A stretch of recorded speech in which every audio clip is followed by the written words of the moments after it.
Brazo, Present. Noel, McLaughlin, Present. all here. All right, please join me in the Pledge of Allegiance.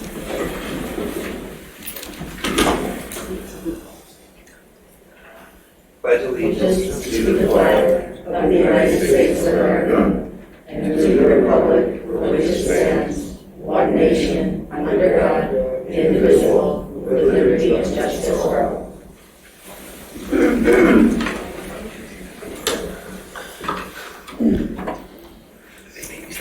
That brings us to adoption of the agenda.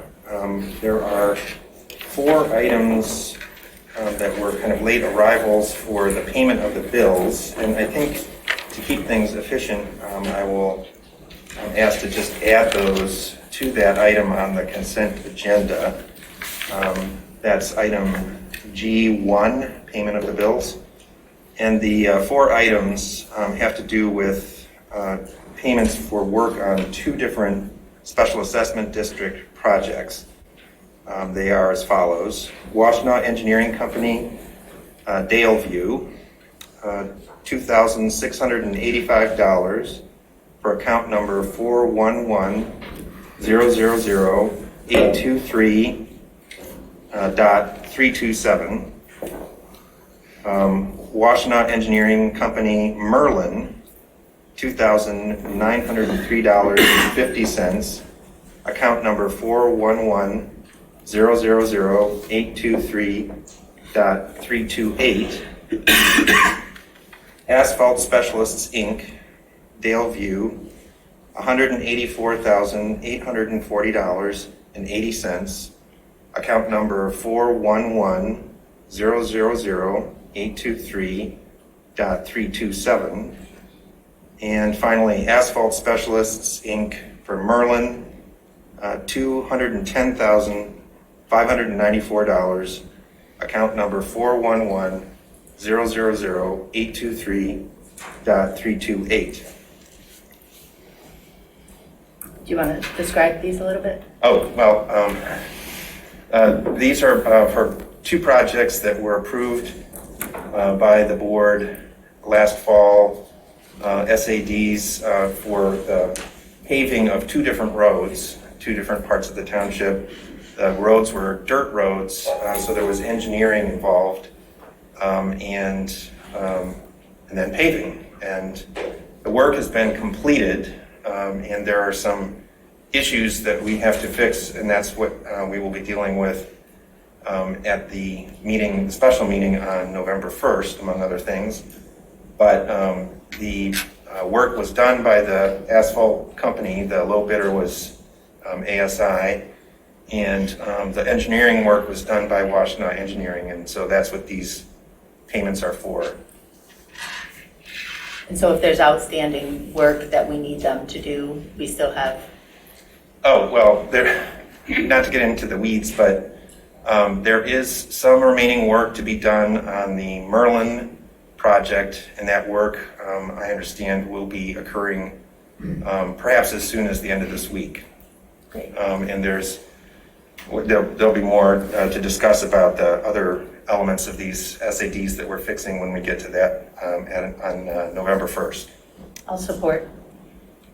Okay. We'll just include it when we approve the agenda, right? Sure. Are we approving the agenda right now? Are there any other? Okay.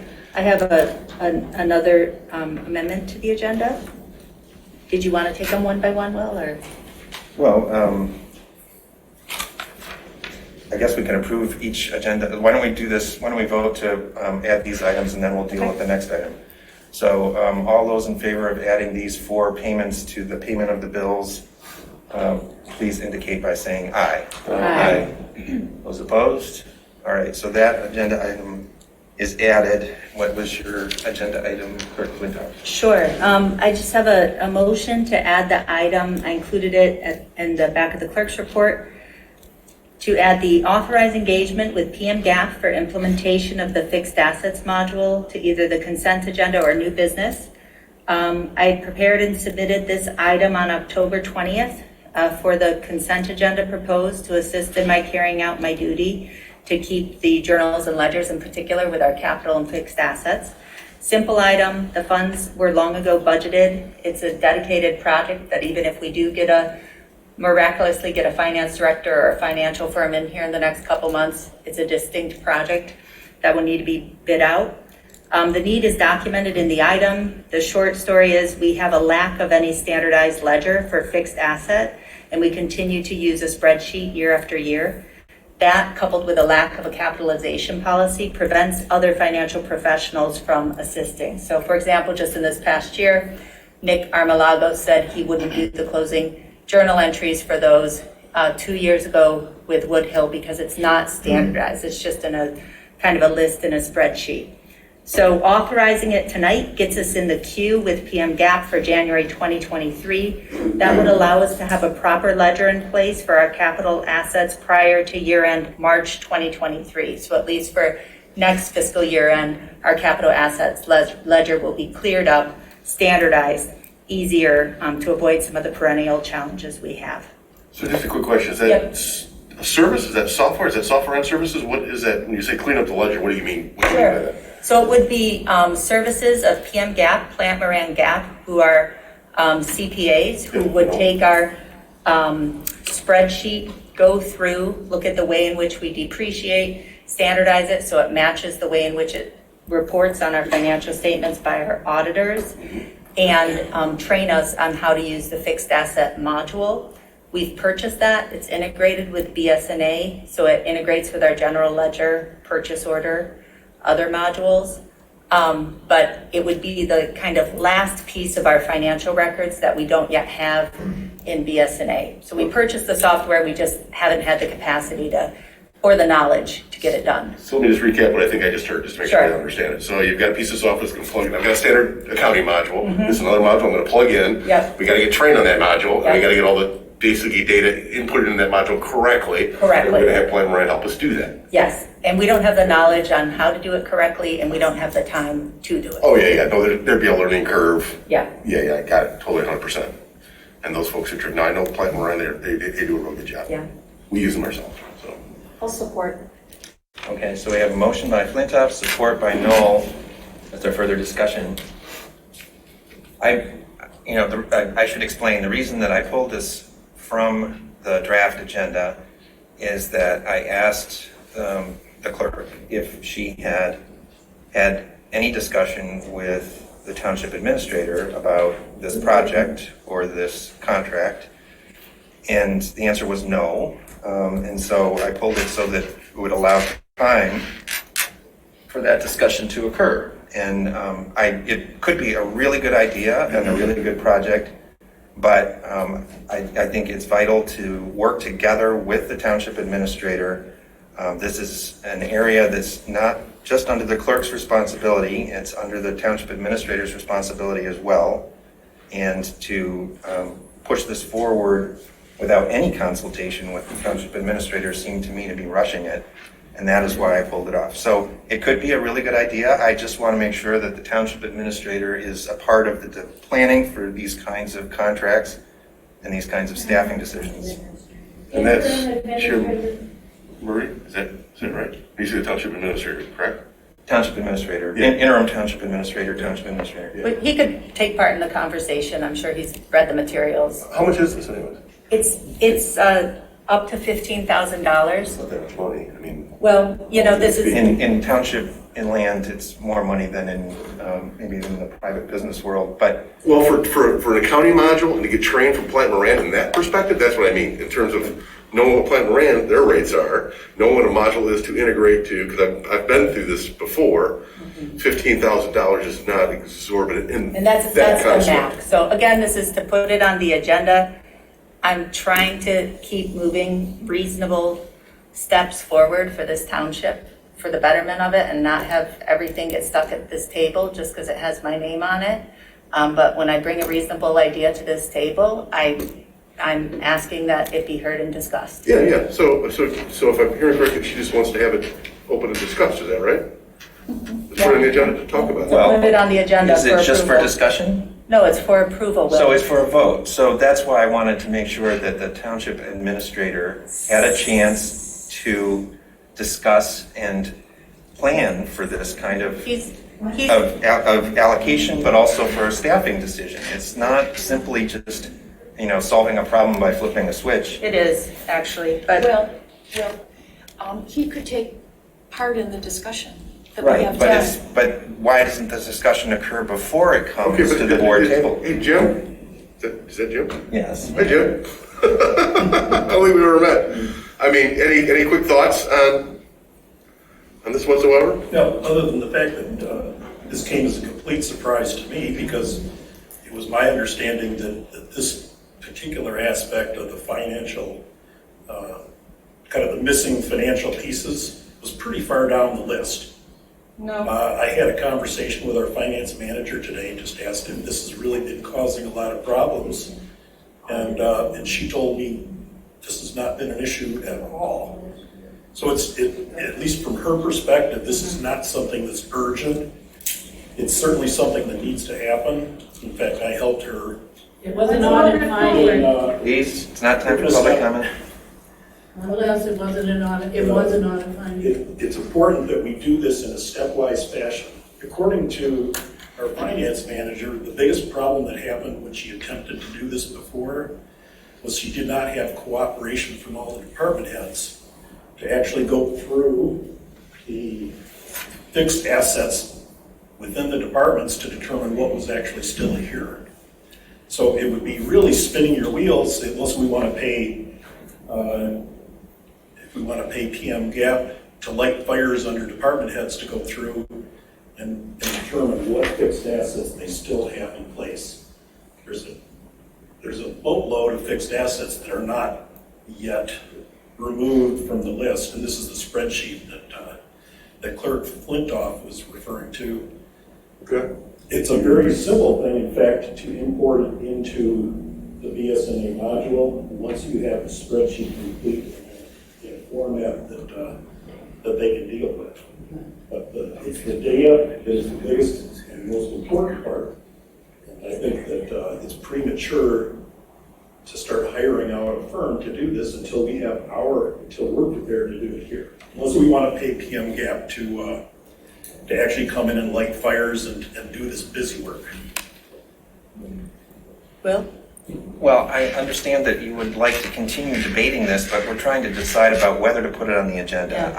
I would call for, Jim, I would like to call my for hand a is up. vote on whether to put this I on want the to agenda respond. tonight. Jim misunderstands the work. Well, I don't care Oh, about but- having the debate right now. No, The but debate that- is whether to put it on the Hold agenda. on. Full stop, man, full stop. How about, can we compromise on this? I'm gonna ask you a question. This sounds like a good thing. It sounds like we need to do it. I mean, that sounds very reasonable We to do, me. for months. Yeah, I hear you loud and clear. But I do understand you gotta kind of have your ship in order and things cleaned up before you hand it to somebody, because they're gonna go make you do a bunch of busy work. I think that process is not accurate. That's the part that's not accurate, because we had PM Gap look at it, and they said, whoa. You got stuff on here even when we've got stuff on there that don't qualify as assets. We don't have a capitalization policy. So there's a question about, is it 1,000 or 5,000? There's a question, there's a new GASB on how you consider services, technology services, whereas they used to be assets and now they're not. And so there's all of this catch up on regulations. Yeah. We need to get in the queue here. And, I didn't speak with Jim about it. He's been out with some personal business. But before that, Jim is here part-time. This isn't his area of expertise. I'm happy to talk as much as I can. But what typically happens here is when I go and talk to Jim or Will about something, they, slow step it into the ground so it never gets to the table. So we don't get the That's not simplest true. thing This done. is a compromise. We'll parking lot it for tonight. That gives everybody a couple weeks to go get it, and we'll definitely have it on the agenda for the next meeting. Promise on the agenda. Let's make sure we have it on the agenda for next meeting, and we'll decide. Is that reasonable? And I will just say that is reasonable, except that the issue isn't on the day-to-day work of Rebecca, our sole finance person, who's been dealing with serious family medical issue. Yep. It is at the end of each fiscal year. So this fiscal year, which is still under audit, we don't even have draft financial statements. What I'm trying to prevent is the auditors having to go through all of that extra work at the end of each year. So I'm trying to get it in place so that it can be done by the end of March 2023. Amen. So let's get this done for definitely on the agenda for next go around. We'll all agree to that, right? Let's put it on the next regular meeting. That'll That's give what I them mean, next time regular to meeting, talk so about everybody it. can vote the next standard meeting. And whatever you see, Jim, that you need to have resolved, we can't just leave this like open-ended. You gotta say, we need these 4 things resolved. So we can't get to the next meeting and say, well, we didn't answer these 4 questions. So you gotta be definitive on what you want reconciled. And I would appreciate when I'm consulted about putting on something that is going to mean a contract with an outside firm Jim. for anything having to do with the finance department. And- Because they do, And the Jim- finance department does answer to the interim, whether it's the interim or the permanent. Yeah, and this is being disputed in court. I am the elected clerk with the statutory responsibility, and Jim does not meet the minimum qualifications for administrator. Now we're getting really far. Yeah, that's the whole Yes, separate let's subject stop it. we're gonna do. Now we're getting- So I would offer a change to my motion. I withdraw my motion with your support and offer a different motion to place the item for action on the next regular board meeting. Do you support that? Yes. For that. All in favor, say aye. Aye. Those opposed? All right. Are there any other suggestions for the agenda, or can we move forward? I have Trustee Noel. a question. For the interview presentations, but the trustee applicants, you have that as a discussion only, followed by, under new business, possible action, deliberate and appoint. I wanted to clarify that process. Is there any value in combining them to one item? And I would like to have a little discussion on the process, the actual process that the board will engage in for selection of the new trustee. Can we have that discussion when we get to that agenda item? That's an option, but I thought it might be better to clear it up early in the meeting. Well, do you have a suggestion for the process that you would like to make? Yes. The suggestion that I would make would be that we consider a straw poll type of approach to selecting the new trustee. In other words, that we go around and talk, each board member would speak and state their first and second choice Before a motion. before a motion.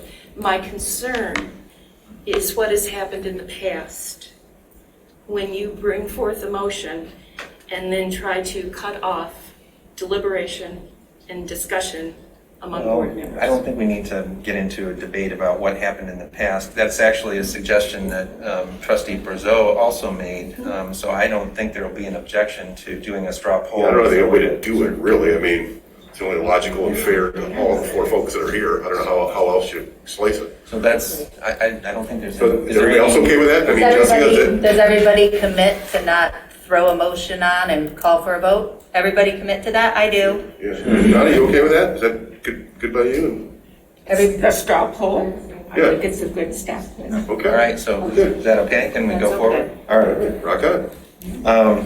With that, then, are we prepared to make a All working. motion to approve the agenda as amended to include the 4 additional payments? All right, moved by McLaughlin, support by Palmer. All those in favor say aye. Aye. Those opposed? The agenda is approved as amended. This brings us to communications of the Board of Trustees. I know just a couple of items. Yep, contained herein. That's all. That brings us next to public comment. This is a time for members of the public to speak for up to 3 minutes on any matter under the purview of the Board of Trustees. We first go to those who are here in the meeting hall, and then to those who are participating remotely. And Trustee McLaughlin, will you serve as our timekeeper? I will. If you would like to speak during public comments, please approach and have a seat at the table to address the board.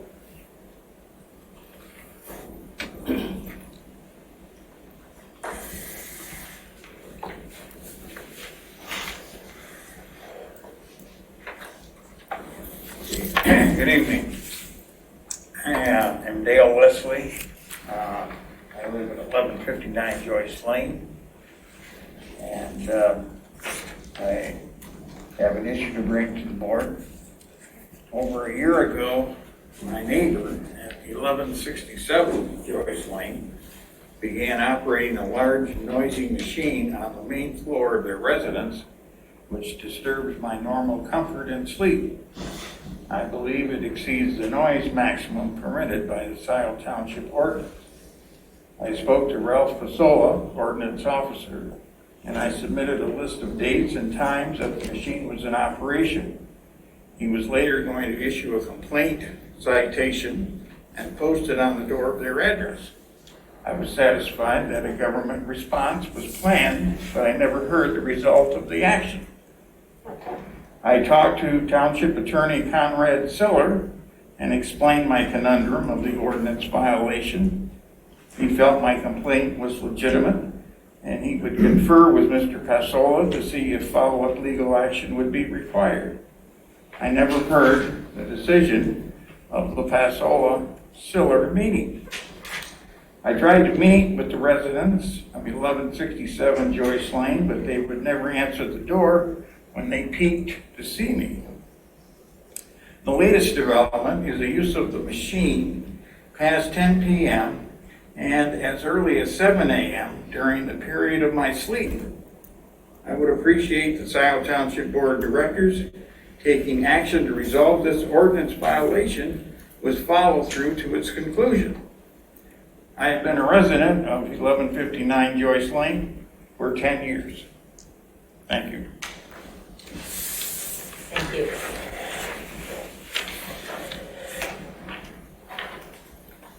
Next.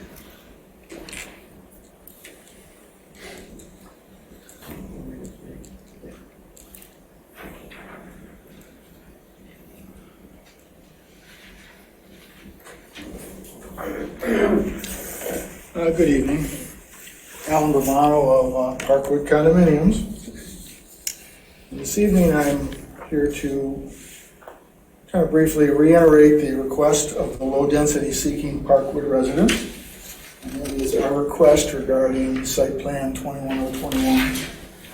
And our request is to formally return this extreme density proposal to the Planning Commission. A reminder, we have no at-the-table advocate for less than this developer's 35 current units proposed. At the last board meeting, which is October 11th, Trustee Kathy Knoll openly addressed attending Parkwood members. Having done some procedural legwork, she indicated that with enough new information, that the Board of Trustees could request that a site plan be sent back to the Planning Commission. Our research suggests that such a request would come in the form of a Board of Trustees resolution requesting that the Planning Commission conduct a further review.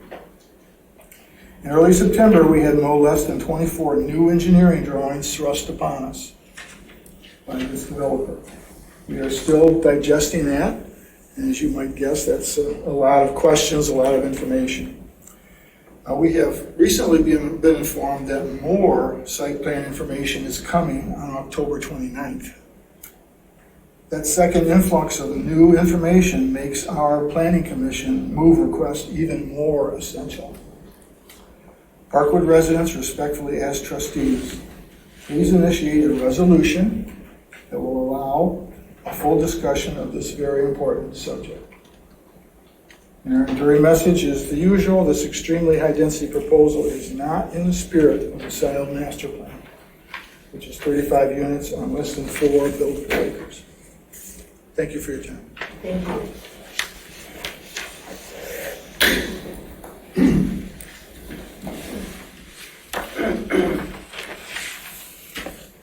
My name is Oleg Mikhailenko. I'm also in the Parkwood Condos Association. I keep looking at it in different ways. And the last blueprint that I was able to secure from the so-called builder as to what the intentions are. And I look at the way they cramped the units together. Again, looking at the print, you would see that all of the trees within the 5 acres will be cut down, removed, covered by asphalt and the foundation of the homes and driveways. There are no sidewalks, no planting of any kind within or the front of the buildings unless they put small bushes. Then they put another wall up. It's going to be a 6-foot wall, and that area is a wetland area. Now, that 6-foot wall is where the intentions are to drain their so-called water that the trees are not absorbing because there are no trees. Yes, they are putting drain lines underground. They also speak about putting 700 trees in it. Bushes, they're not trees, there's no room there. If you look at the backyards of those, they're 10 feet deep. There's no backyard. You put a deck out, you have no yard, no sidewalk. Nothing for somebody to come out and walk around. If they have kids, where are they going to be? In a house continuously? It doesn't make sense to me. I brought to you a copy of a mailing that I received, and I believe most of you have also. And you speak here as vote yes, preserve the land. Where are you preserving this land? You're destroying it. It sort of reminded me when we were in Austria after the Second World War. I was a young guy, but I remember. This, to me, says this is like the camps, and concentration camps had more space for people to browse in.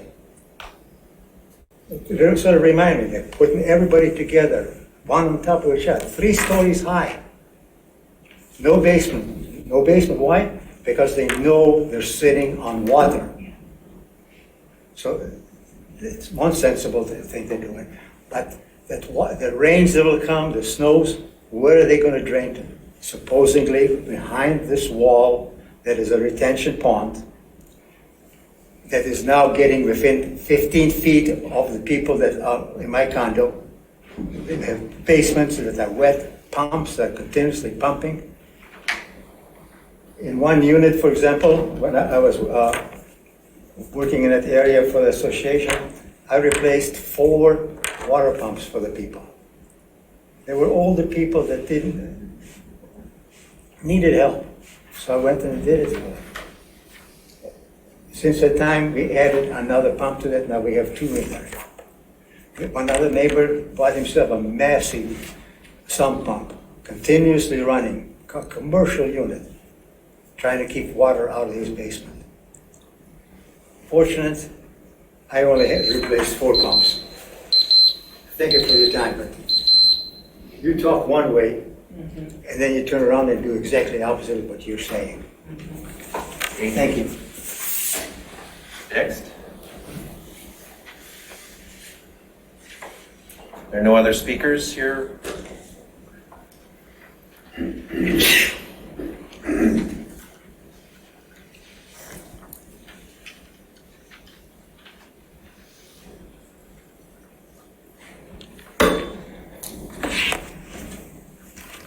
Hi there, Pat Stein, long-time Scio resident. So, why do a few members of this board place so much importance on rushing to fill the trustee's seat that was just vacated? Why are you again so hell-bent on tossing aside the democratic process and not waiting for an election in May where the citizens of Scio have the opportunity to vote for their candidate of choice? No, let me rephrase that. Where the citizens of Scio have the right to make that decision with a ballot instead of a decision by the board. Supervisor Hathaway claims the board functions better when there are no vacancies. As Pam Boyd reminded us at the last meeting, Trustee Courteau's seat remained empty for nearly 6 months, and no one voiced having an issue with her ongoing absences. Of the 4 candidates that have, and thank you Supervisor Hathaway, for listening to my public comment so intently as you are. Not. Of the 4 candidates that have applied for the trustee position, there have been a few with impressive credentials, impressive but not necessarily suitable. The most suitable candidate for a trustee is David Reed. Mr. Reed comes with over a decade of board experience with Scio Township. It's not just David Reed's experience I want to highlight, but our experience with David Reed. David has proven himself to be an honest person with integrity, as well as very knowledgeable of all things Scio. If appointed, it would be a seamless transition for David to be sworn in as the newest trustee to the board. As our trustee, David would bring a balance to this board, a balance that we have not seen in close to 2 years. If you move forward with a board vote tonight instead of an election in May, I ask each member of the board to set aside your egos, any petty grudges, and any perceived slights you may have, and vote for David Reed. I ask that you be independent thinkers and not be swayed by any self-serving direction you may have been given by a fellow board member. I want you to remember that you are Scio residents. And I assume long after your term on this board ends in 2 years, you will remain Scio residents. Do you want your township to remain in this high state of dysfunction that may continue for another 2 years based on your vote tonight? I ask you to seriously consider choosing the candidate most suitable for serving in the best interests of our township and our fellow residents. I ask that you abide by the oath you took when you were sworn in for this board. Make decisions that are in the best interest of the Scio community. Vote for David Reed as our next trustee. Thank you. Thank you.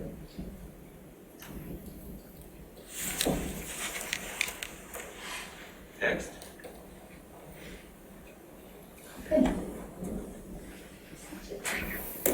Are there no other people present in the hall who would like to speak during public comment?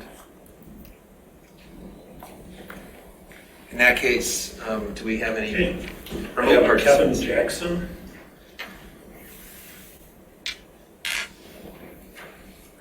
Good evening. My name's Kevin Jackson. I'm a resident of the Parkwood condominiums, and I'm here in support of my neighbors who have spoken eloquently about the Harbor Groves development that is too big for that space. I urge the Board of Trustees to send this project back to the Planning Commission, since there are so many new drawings. We don't know the variance. Oleg spoke eloquently about the flooding that we're already experiencing. And so with new drawing that may probably be out of variance, we want to make sure all the legal requirements are met. And it's, I think, imperative of the Board of Trustees to send this development that's too big for the space back to the Planning Commission so that more details can be learned and the proper laws be applied to make sure that everything is right. I applaud your abilities to listen to the constituents in Scio Township. The petty politics must stop, and please take care of the Scio Township tax-paying residents. Thank you. Thank you. Who's next? I have a Ryan Yapple.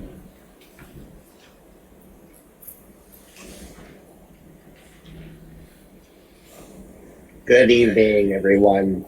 Wanted to come up tonight and speak about a couple of things.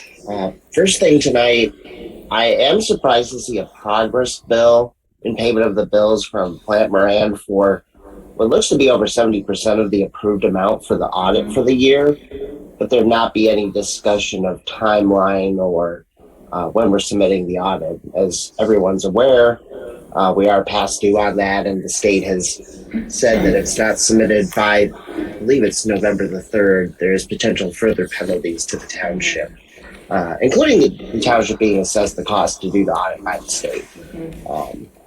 Another thing that I've discovered in the last couple of weeks going over Scio's finances is the 2023 approved budget has expenses for the sewer fund, but there's only revenue projected for the water fund. There's not any expenses whatsoever assigned to the water fund in the budget that's posted on Scio's website. This is concerning for several reasons. One, we have cost of water and cost of other items for maintenance and repairs and things that apply to the water fund. And number two, it makes the sewer fund look to be in a worse financial position than it really is, which is both dishonest and concerning from a potential audit standpoint. I would encourage all of you to look into that, potentially see what needs to be done in order to correct that matter. Thank you. Thank you, Ryan. Brief response. Can we wait till the end? Do all the responses at once? Who's next for? I have a Joe Pattinson. Rob Pattinson, Scio Township.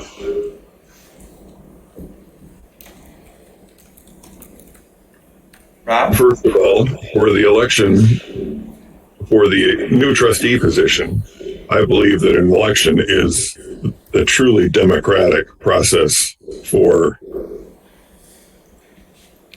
assigning this new position.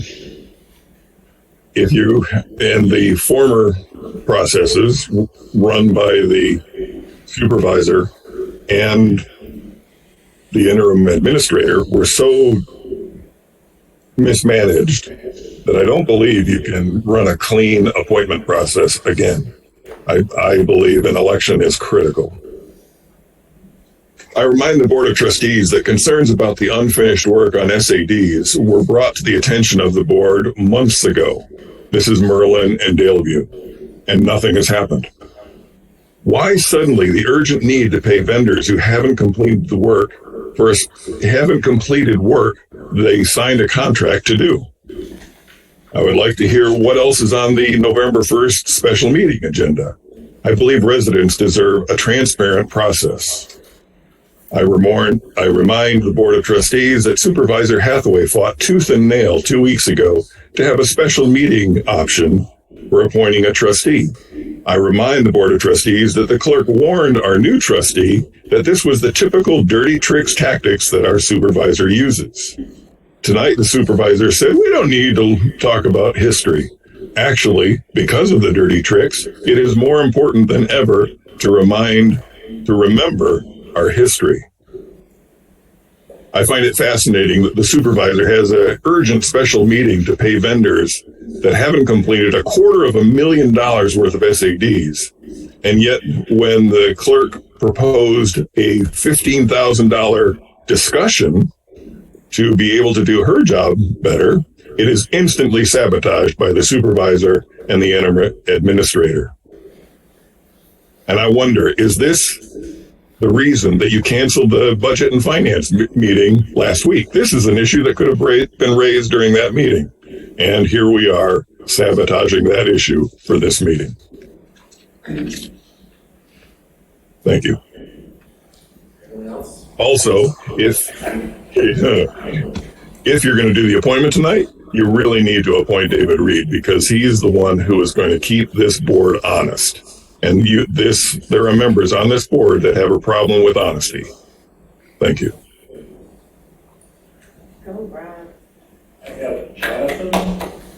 Jonathan? Hello, this is Jonathan Greenberg, 6250 Park Road. In the interest of saving time, I'll just say I want to double click on the comments made by Rob and Ryan. I couldn't have stated them more eloquently than they were stated.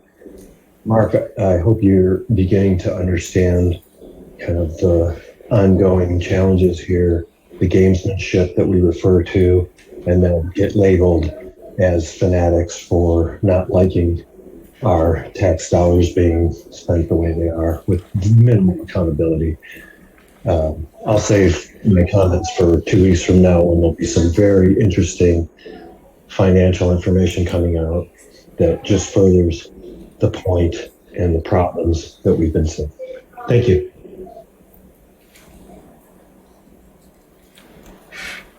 There's no one else.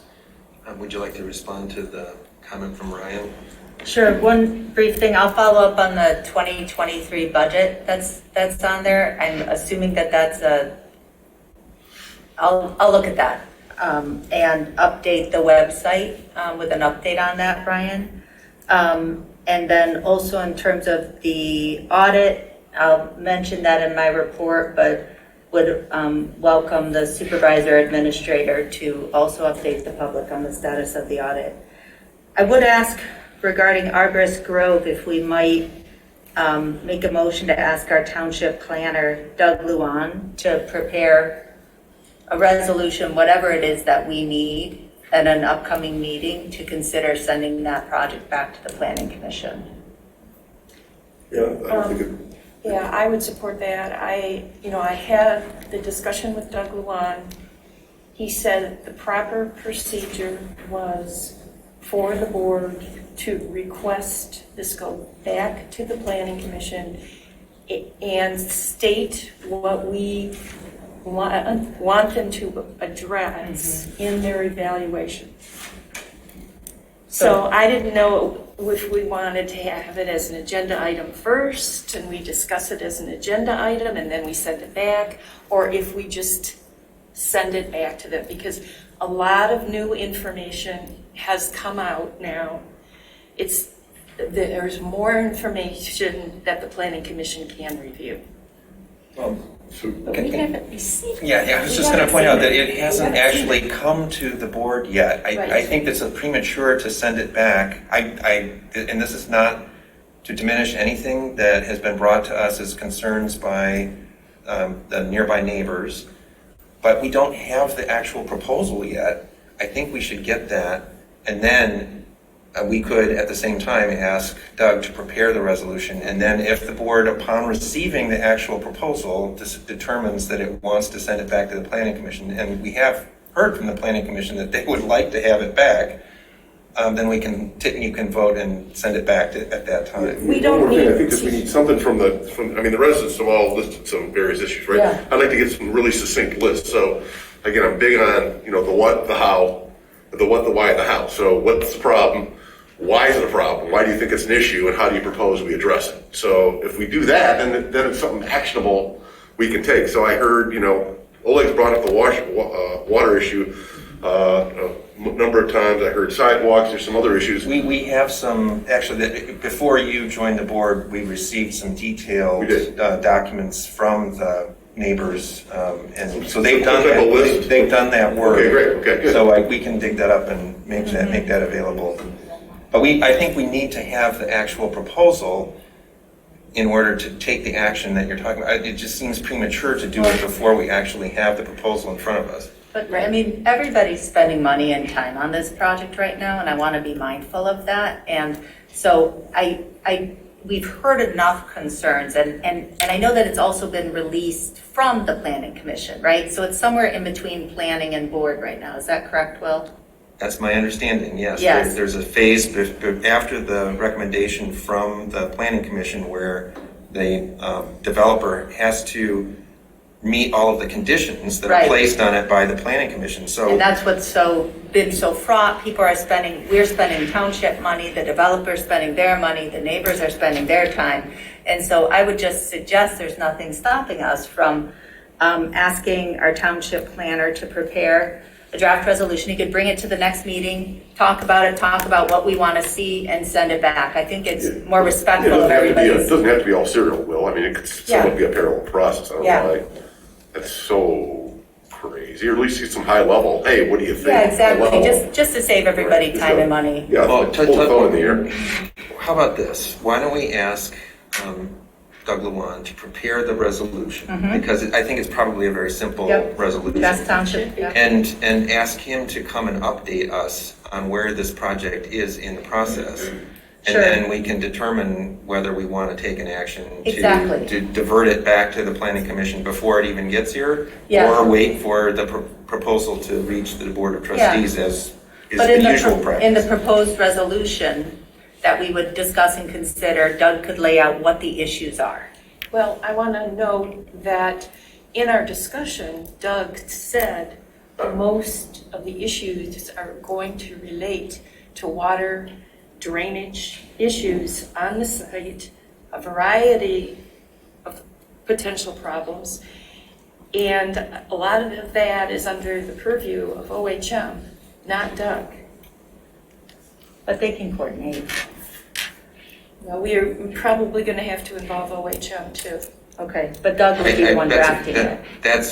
That's a good point, yes. Doug is the planning process person and OHM is the engineering firm, and you're right, we probably should hear from both of them. Okay.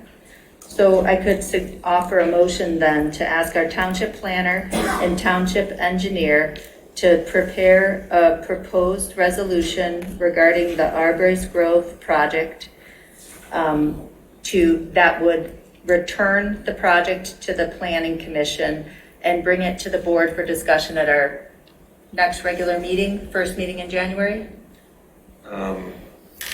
Sure. We could say it in as timely a fashion as possible, or Okay. something like that. That's fine. And that way, it sort of Sure. it gives him a little flexibility too. Okay. It certainly would happen before, I would think, unless they are really quick in finishing whatever it is they're doing before the proposal gets here, so. I think so too. Plus, we heard tonight there's more new information coming. So does this need to be a board motion, or can we just ask Doug to do it? I think it should. I have a motion. Do you support the? I would support it. I have a comment. I Sure. want to remind the board, and perhaps it's something that many of our citizens aren't aware of. Our planning commission in Scio Township has always been charged. It's the structure that Scio's always had. They get the plans, they evaluate, they go over, and when they're ready and they're satisfied to move to the next step, which is us, then it comes to us, sometimes with, things that still have to be addressed, but they try to keep those at a minimum. Now, we do not, and I don't want anyone to ever forget this, we do not want to become the planning commission per se. Right. There are places that do that, and it's a nightmare. We chose this process years and years ago, and it works. Mm-hmm. Yes, there's projects that get very frustrating, but do not supersede our planning commission and the process. Let them get it to us, then we say yay or nay, or send it back. If I could respond to that, Donna. This particular project isn't a proposed PUD. So the site plan review process is just one time at the planning commission level. They're not going to go back and reevaluate and tweak it. This is straight zoning. So we vote it down. Well, If it comes from planning, we have that option. If I could just interject, I agree, Donna, that we want to follow the process, we want to be fair, but at the same time, the planning commission has already indicated that they would like to have the proposal come back to the planning commission for them to do additional review. If they hadn't communicated that, then I would not be supportive of this. But because they've already said, we would like to, based on what we understand of the changes, we would like to review it again.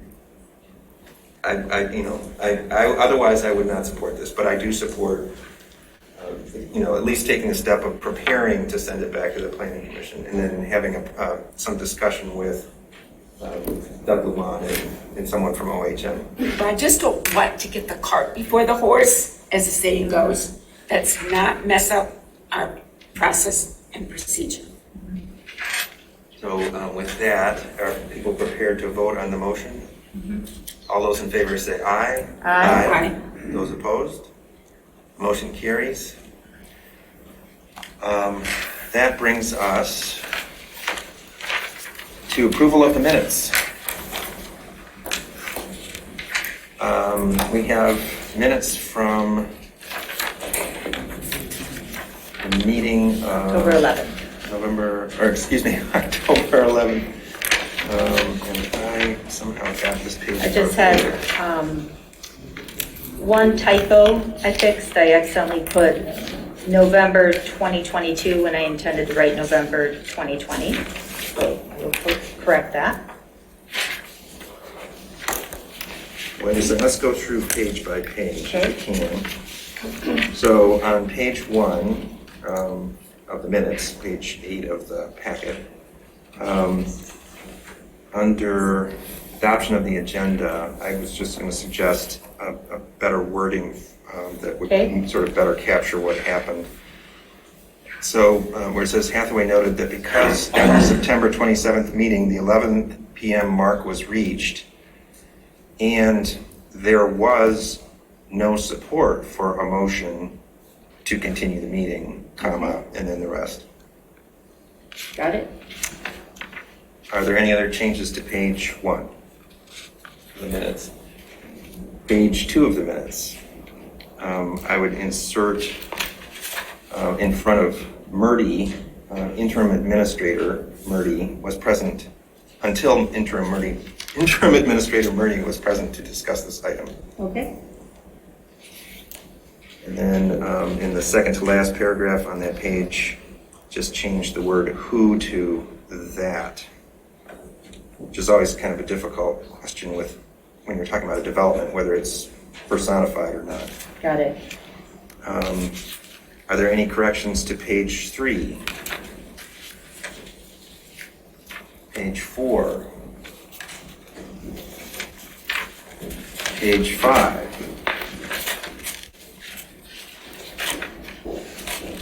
Page 6?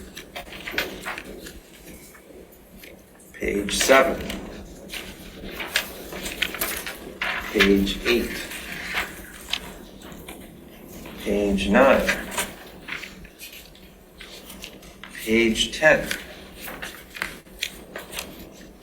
Page 11? Page 12? Page 13? Page 14? Page 15? Page 16? On page 17, I'd suggest in the first bullet point, removing the second asked so that it's null asked Flintoff per opinion. Oh, excuse me. Got it. Any other changes to page 17? Page 18? Page 19? Page 20? Page 21? Page 22? Page 23, I am not sure what it was that I said, but I'm pretty sure I didn't say exactly what's captured here under Hathaway summarized the issue, that the issue was whether the MERS cost should be paid for out of the fire fund, or would the board immediately solve the problem for the firefighters in this instance? Okay, sorry, I meant to say whether the MERS cost should be paid for out of the fire fund or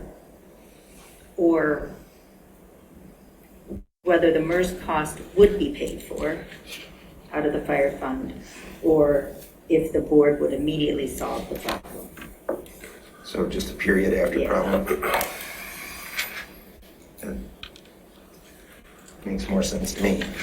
Okay, any other changes to page 23, page 24, page 25, page 26, page 27, Page 28, down at the bottom, I think what I said was from Grand Sakwa's representative. It makes it sound as if the development is personified, or the Yes. developer is personified again. And then page 29,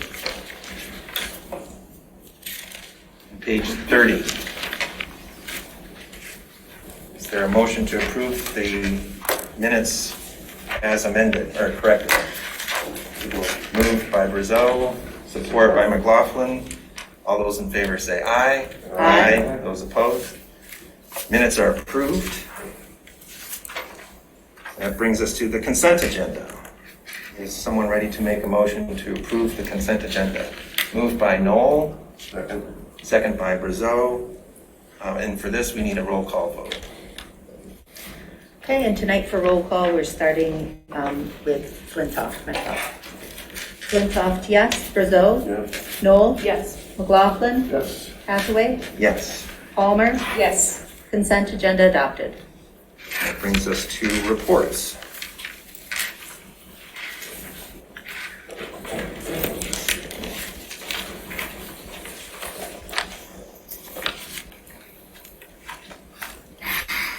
And the first on the list of reports is the administrator. I know, Jim, you've been away. Do you have any sort of... I just have a few things. Let me switch the camera and then I'll walk in front.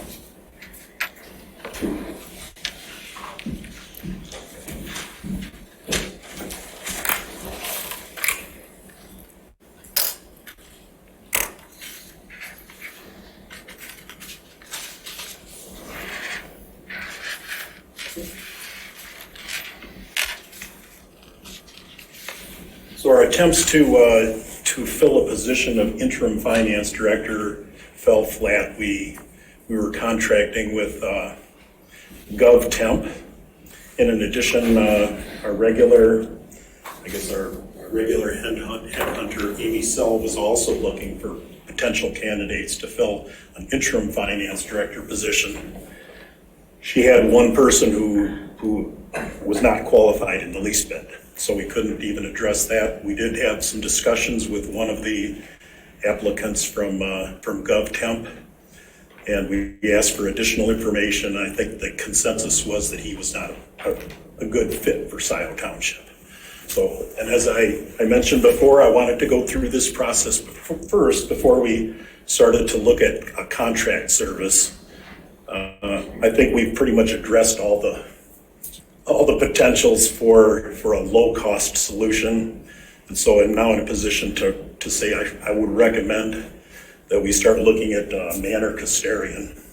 Castara's son. When you said low cost, what was the? These would be the interim people. This would be very expensive to go through. The finance director itself, what was the salary range for the finance director itself?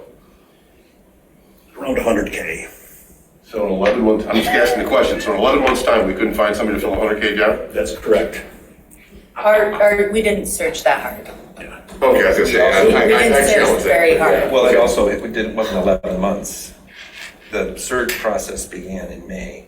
Okay, oh, okay, so 6 months, 5 months. So yes, we went through several candidates with Amy Sell, and How then many months with Amy? About 2 or 3 months with Amy.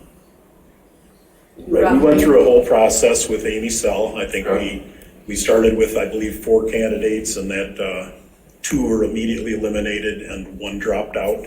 So that more or less left us with 1 candidate. Yeah, you would have more than one to So it was, it just was not falling together as we wished. Same, and it was similar with GovTemp, and I think that this is the point we decided that with all the acrimony on the board, that we probably wanted to attempt an interim rather than a full-time permanent.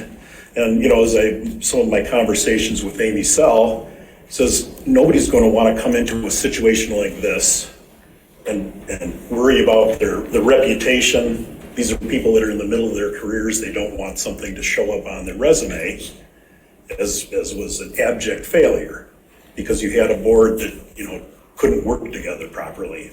So I think this was a suggestion that I had from both Amy Sell and GovTemp that we pursue an interim finance director until things settle down so that we can hire somebody. I think once things settle down, then people will be more comfortable actually coming in and working for Scio Township and not worrying about their resume being damaged. Jim? Yes. So Amy Sell's recommendation, written recommendation to the board after going through that couple-month process was that our needs are so comprehensive that we hire a firm. And that was her recommendation. Whether we take it or leave it, that was Amy Sell's recommendation, and that was in summer. Yes. But her recommendation was more complicated than that. Right. But, when I reviewed that, I talked with the folks at Manor Casterison, and, they sent me some information. They sent me some bids on what the price would be. And I thought the expense was so high to do that, and especially considering the township, the general fund is sitting at a deficit, basically deficit spending. I didn't think that it was really responsible for us to not look towards all avenues that were a little bit, I believe we already had in the budget the amount for a finance director. We had the amount for David Rowley's proposal, which was back in January for a firm. So we're kind of back to where we were. Okay, how much is the firm versus the? Well, it's all based on hourly, but some of the high level people that we would need to sort of to approach this from I think what we really do need is a high level person to come in and look at what we really need. Mm-hmm. We could probably use we can use staff for most of the things. We might end up having to have another staff person come in and knock out some projects. Absolutely. Which is one of the reasons I didn't think I thought it was premature to go to PM Gap when we already may be using Manor Casterison for some of those projects. I didn't know that till right now. But in any event, I will be talking with Manor Casterison in the next week to see if they're really going to fit this. What I was concerned with is it was a group that would come in and they'd have to start fresh. Mm-hmm. It's kind of similar to I don't remember the organization that came in for Woodhill was great.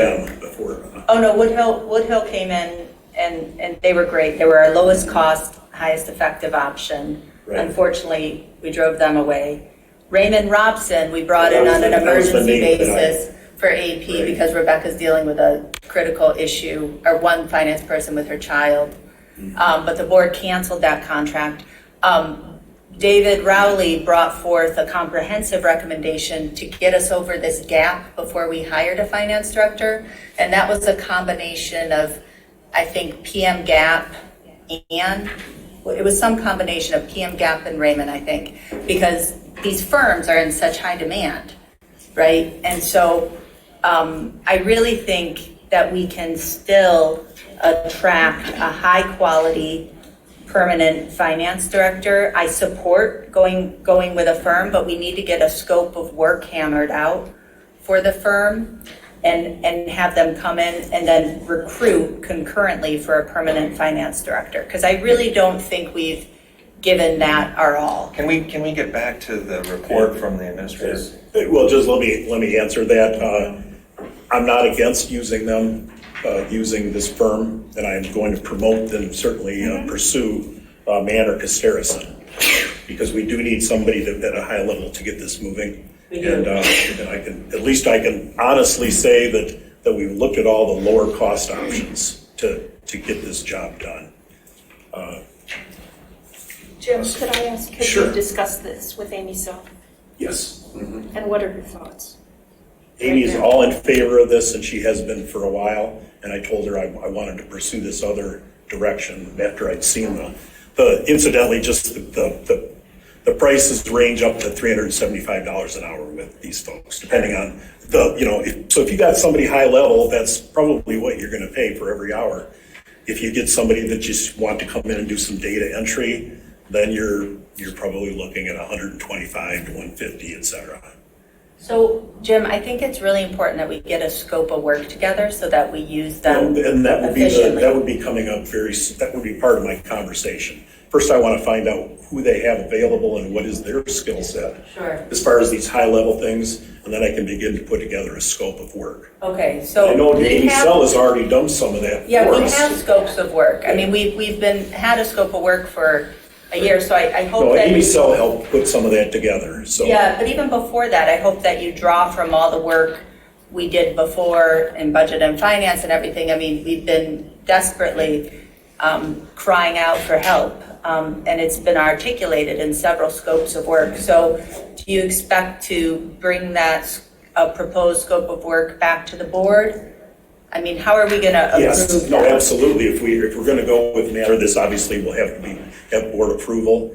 And in conjunction with my request for board approval will be a scope of work.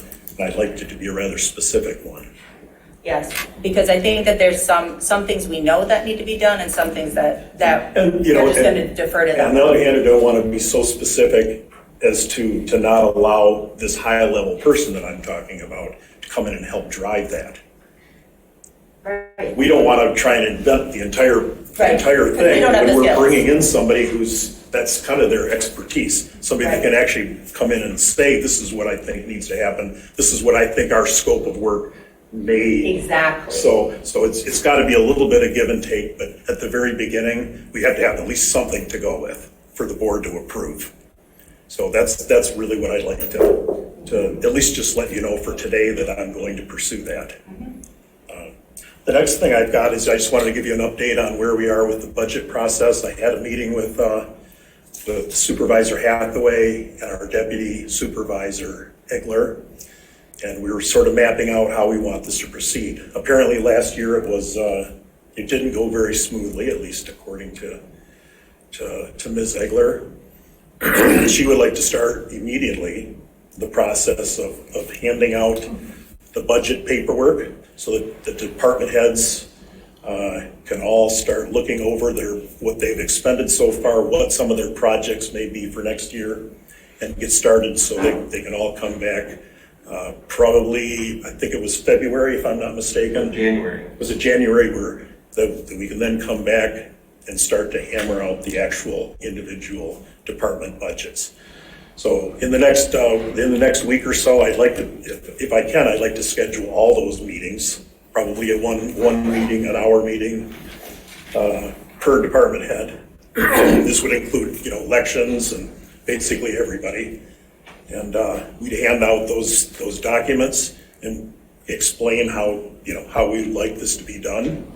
And then send people on their way and leaving the door open. And our deputy has indicated her door will be open to be able to answer questions to help guide people through this process so that we don't end up with some of the problems that we had last year. Yes, Jessica. Yes, I would suggest a different process that works better for our departments.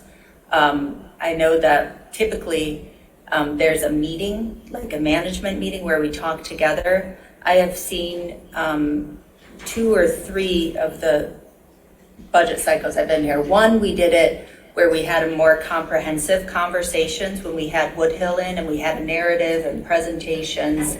I will say when the meeting is between the deputy supervisor, deputy treasurer, who has the obligation of thinking about the cash and the budget all at once, and the department head, things have gotten lost in that translation.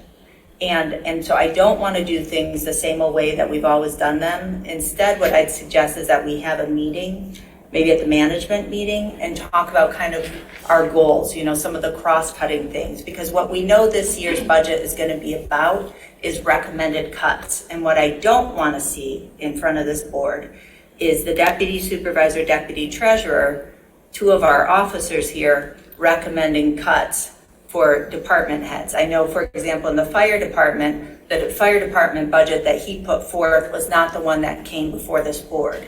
So I want the department heads to have direct communication with this board.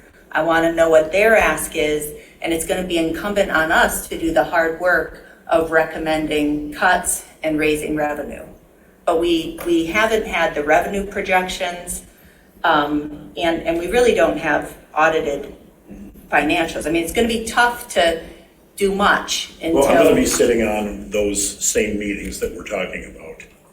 Right. For the individual people, and that Yeah. doesn't mean that we can't have management Yeah, meetings as exactly. well. It doesn't preclude having, they're not mutually It doesn't- exclusive. But I'm saying I've seen this We can not have work both. We can several have years those in a row. both, but we're still going to have a one-on-one, not, I should say one-on-one, but the group with individual department heads, so that Certainly, everybody knows the but process. I don't want you or the deputy supervisor telling a department head yes or no.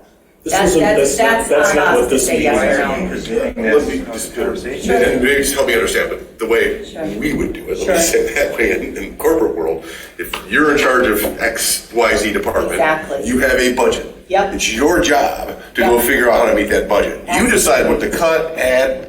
That's right. And I'm holding you accountable Yes. to make the budget. Yes. So I don't make the cuts, you do, you're responsible for the The cuts, you have the department head authority, does. right? Or to give this person a raise, whatever that is, they're responsible, then they come to Yes. us for that final, if they can't, for whatever reason, meet that budget, they need to come to us and say, why I can't meet that budget. Yeah. Give me a really good reason and why that's Yes. good for Scio Township, and then we can decide whether, okay, that is justifiable or not justifiable. Absolutely. Is that the way we're? That's the way I we're doing would, it? that's the way I would like it to work. Well, it should And- work, And yeah. that person responsible is the department head. So for example, the 100%. fire chief Yep. would say, hey, and we budget by fund, so the fire chief would come forth without this filtration, and it would come forth, he's perfectly capable of saying, here's what, but what he needs to know is, what's my estimated revenues? And that's where you and Andrea could be a big help, Jim, because I know things may change, but if we have solid Yeah, you estimated gotta give a revenues. number, like you gotta work to this number, right, absolutely. Or like if it's like, hey, I want to add a position, that would also come forth. But what I don't want to see is the same spreadsheet with the same line item budgeting, tweaking, because we really are hiring department heads to run their budget. I want Anna Cohn to come forth and say, here's my Parks and Paths budget. I want Steve Wogowski to come forward and say water and sewer. Now, some of them are going to need some technical help from Sandy, from you, Jim. And that's where I'd like them to be able to go to you as a resource, but I don't want them to go, and I certainly don't want to find out that later on that we've had information filtered out from the board, because that's what happened last Well, we year. do have,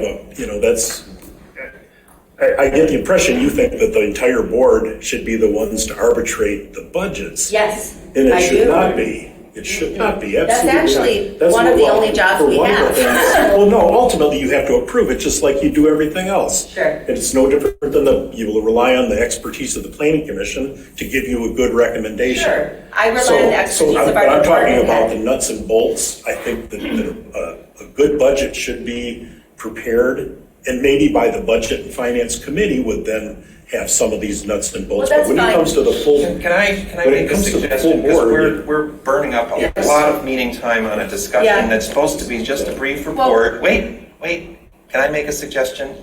And that is that we have a working session, because this is something else that we talked about, you and I, Jim, and actually others. And it was even recommended at our last meeting in public comments, that we have more working sessions. I think the intent was to have a working session, actually 2 working sessions. One to talk about the finance staffing questions and recruitment and possible contracting, and the other is to talk about budget. And I think both of those things really warrant the kind of give and take discussion that is not really, we don't really have time for it right now. So Well, I would like to put out some scheduling communications to see if we can find some times when we can schedule working sessions for the board to talk about some of these issues at some length without, using up all of the time tonight. Yeah, that makes sense. Go ahead. I'm supportive of having a working session on the budget, but this board, I mean, what we did 2 years ago, if you remember, we approved a budget preparation timeline. We approve a process. This is the board's budget. So certainly you carry it out, but we don't hear from you or the deputy treasurer supervisor about how it's gonna go. We get your recommendation and we say, here's how the timeline's gonna work, when we expect to have a hearing on the budget, when we expect to approve it. But it's actually standard procedure for every governing body to approve the budget timeline and process. So maybe you could develop that, we could have a working session on it quickly and agree to how it's gonna go. Because I'm particularly, nervous about it, frankly, Jim, with some of the recommendations, of say, taking $275,000 from the fire department's revenue for next year. I mean, some things that I, honest to God, see as completely nonsensical. I think this is really, this is way out of Yeah, scope but if you're My wondering- only conversation here was that we are going to have meetings in the next couple of weeks to meet with every department head, everybody who's responsible for preparing a specific budget. And we're going to have the information and give them at least a beginning process. We wanted to touch base with everybody individually. We can work out all the details, we can have management meetings. That's really the only thing I wanted to communicate tonight, that I'm getting started on the budget, so that we can hopefully have this done and hammered out by the Budget and Finance Committee, who would be the first group to really review this, and then to come to the entire board to approve the budget, hopefully successfully. Thank you. And just one last thing, and I didn't mean to, and this is just for information, maybe for perhaps for you to think about. We had talked some time ago about with this group called MMSA, I think it's the Michigan Services Administration, but it's a group of people that helps local units kind of resolve some of their conflicts. They help them work together better. I think and I know we put this to kind of bed for a while pending the outcome of the lawsuit at the circuit court, which has now been done, notwithstanding your continued lawsuit. But I think this might be time, especially assuming we get appoint a new trustee tonight, that this might be a time to try and once again to get a meeting. This would be a closed session with an attorney to make sure that there's nothing discussed at the meeting that violates the Open Meetings Act, so that this group here, plus whoever is appointed, hopefully tonight, can then gather together without comments, without the public looking over the shoulder, and just work out a way to work together so that this board can be more effective and actually do its job and do the best for the residents in which it serves. So that is, I'm going to propose that we do that as soon as we have in place the seventh trustee. But with a condition of a neutral attorney. I think we made that clear the last time. Okay. And I believe that they indicated they have a couple other people that are also, apparently, Mr. Homier is the premier guy, but there are some others that they respect and that could probably do the job. So I don't have any problem with that, and I don't think they do either. But I think we do want to have a full complement, and it'll be a new, so this would have to obviously wait till after the election, and so that we have it doesn't make sense to do it until we actually have all the trustees. So I'm guessing it'd probably be sometime into December, early December, if we can maybe start thinking about dates that you might be available on a Saturday, perhaps. So we'll include that in our scheduling memo. Yep, so that, I just wanted to kind of throw that out there and make sure you're thinking about it, because I think it's probably time now, especially once we have a full complement. Thank you. Jim, I had a couple questions. What's the status on the audit? We have one thing remaining, that is what I'm told. There are 12 on the open items list. And, well, there's probably a few small questions, but there's one big one. And I don't want to throw anybody under the bus by saying what it is. So we're trying to work that one through. So, Jim, but we still don't have draft financials. I know they haven't been able to pull them together yet. And I just want to be clear with the board, because now since we're past the 30 days, past our deadline, we're now, at high risk of losing our revenue sharing. To Ryan Yapple's comment about the progress bill, The progress bill is fair. That reflects the level of effort that Plant Moran has put into it. They've already notified us that the costs are going to be more than what we contracted for. And I don't know how much more, but we know there'll be more. I can't speak to that. I think it's probably out of this conversation. Yeah, but Ryan's question Right, was that, Noel. are we close to being? Trustee Noel just asked a question where we are in the audit, and that's where we are. Yeah, there's at least Can a we move dozen on with open items. reports, please? I had one more question. Outstanding FOIAs, do we have any outstanding FOIA requests? We do have a few, and we've asked for some deposits, and we're just waiting on those. All the other, we're either waiting for an attorney's opinion or we're waiting for some deposits to begin work on those. Okay, so they've all been responded to? Yes, everyone has been responded to, absolutely. All of them that I know about. So you've already sort of covered the Budget and Finance Committee, that's going to be the next step in the process. Well, one of the next steps in the process. Treasurer's report. I gave each one of you the quarterly investment report, which is ending September 30th. And this is showing cash as of September 30th. And it's some very interesting figures. We keep hearing about the fire department fund. I'll let you look at that and see what you think. But this, like I said, this is cash as of September 30th. All the investments in the bank account balances.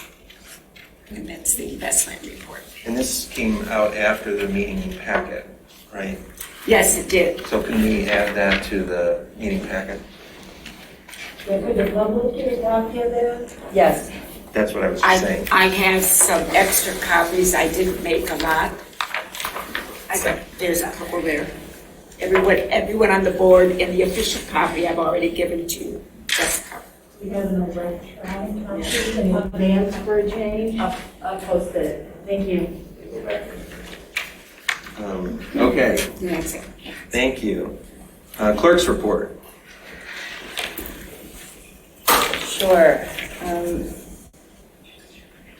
Real briefly here. First of all, on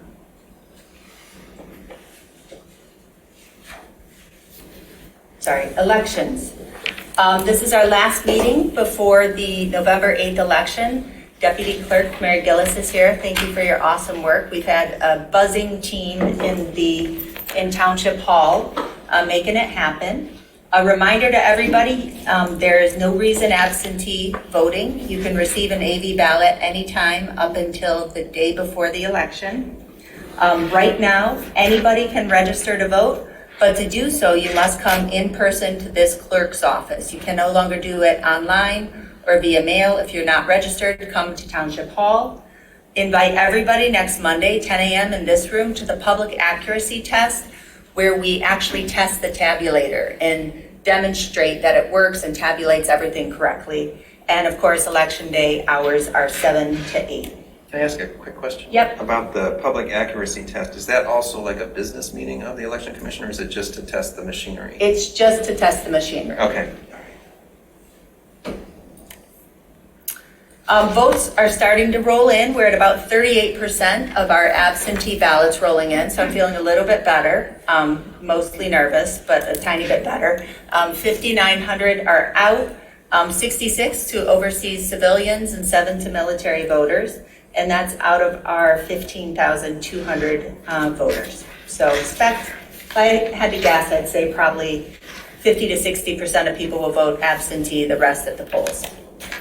Election day takes everybody. There's been a huge amount of work that's happened in the last 2 weeks, appointing inspectors. We have 58 at our 8 polling places, 32 at our 8 absentee counting boards, 4 at our 2 receiving boards who receive everything from the precincts, 5 in the clerk's office, and it takes a utility team and extra sheriff's patrol on election day. So about 100 people are working to make the election happen in Scio Township.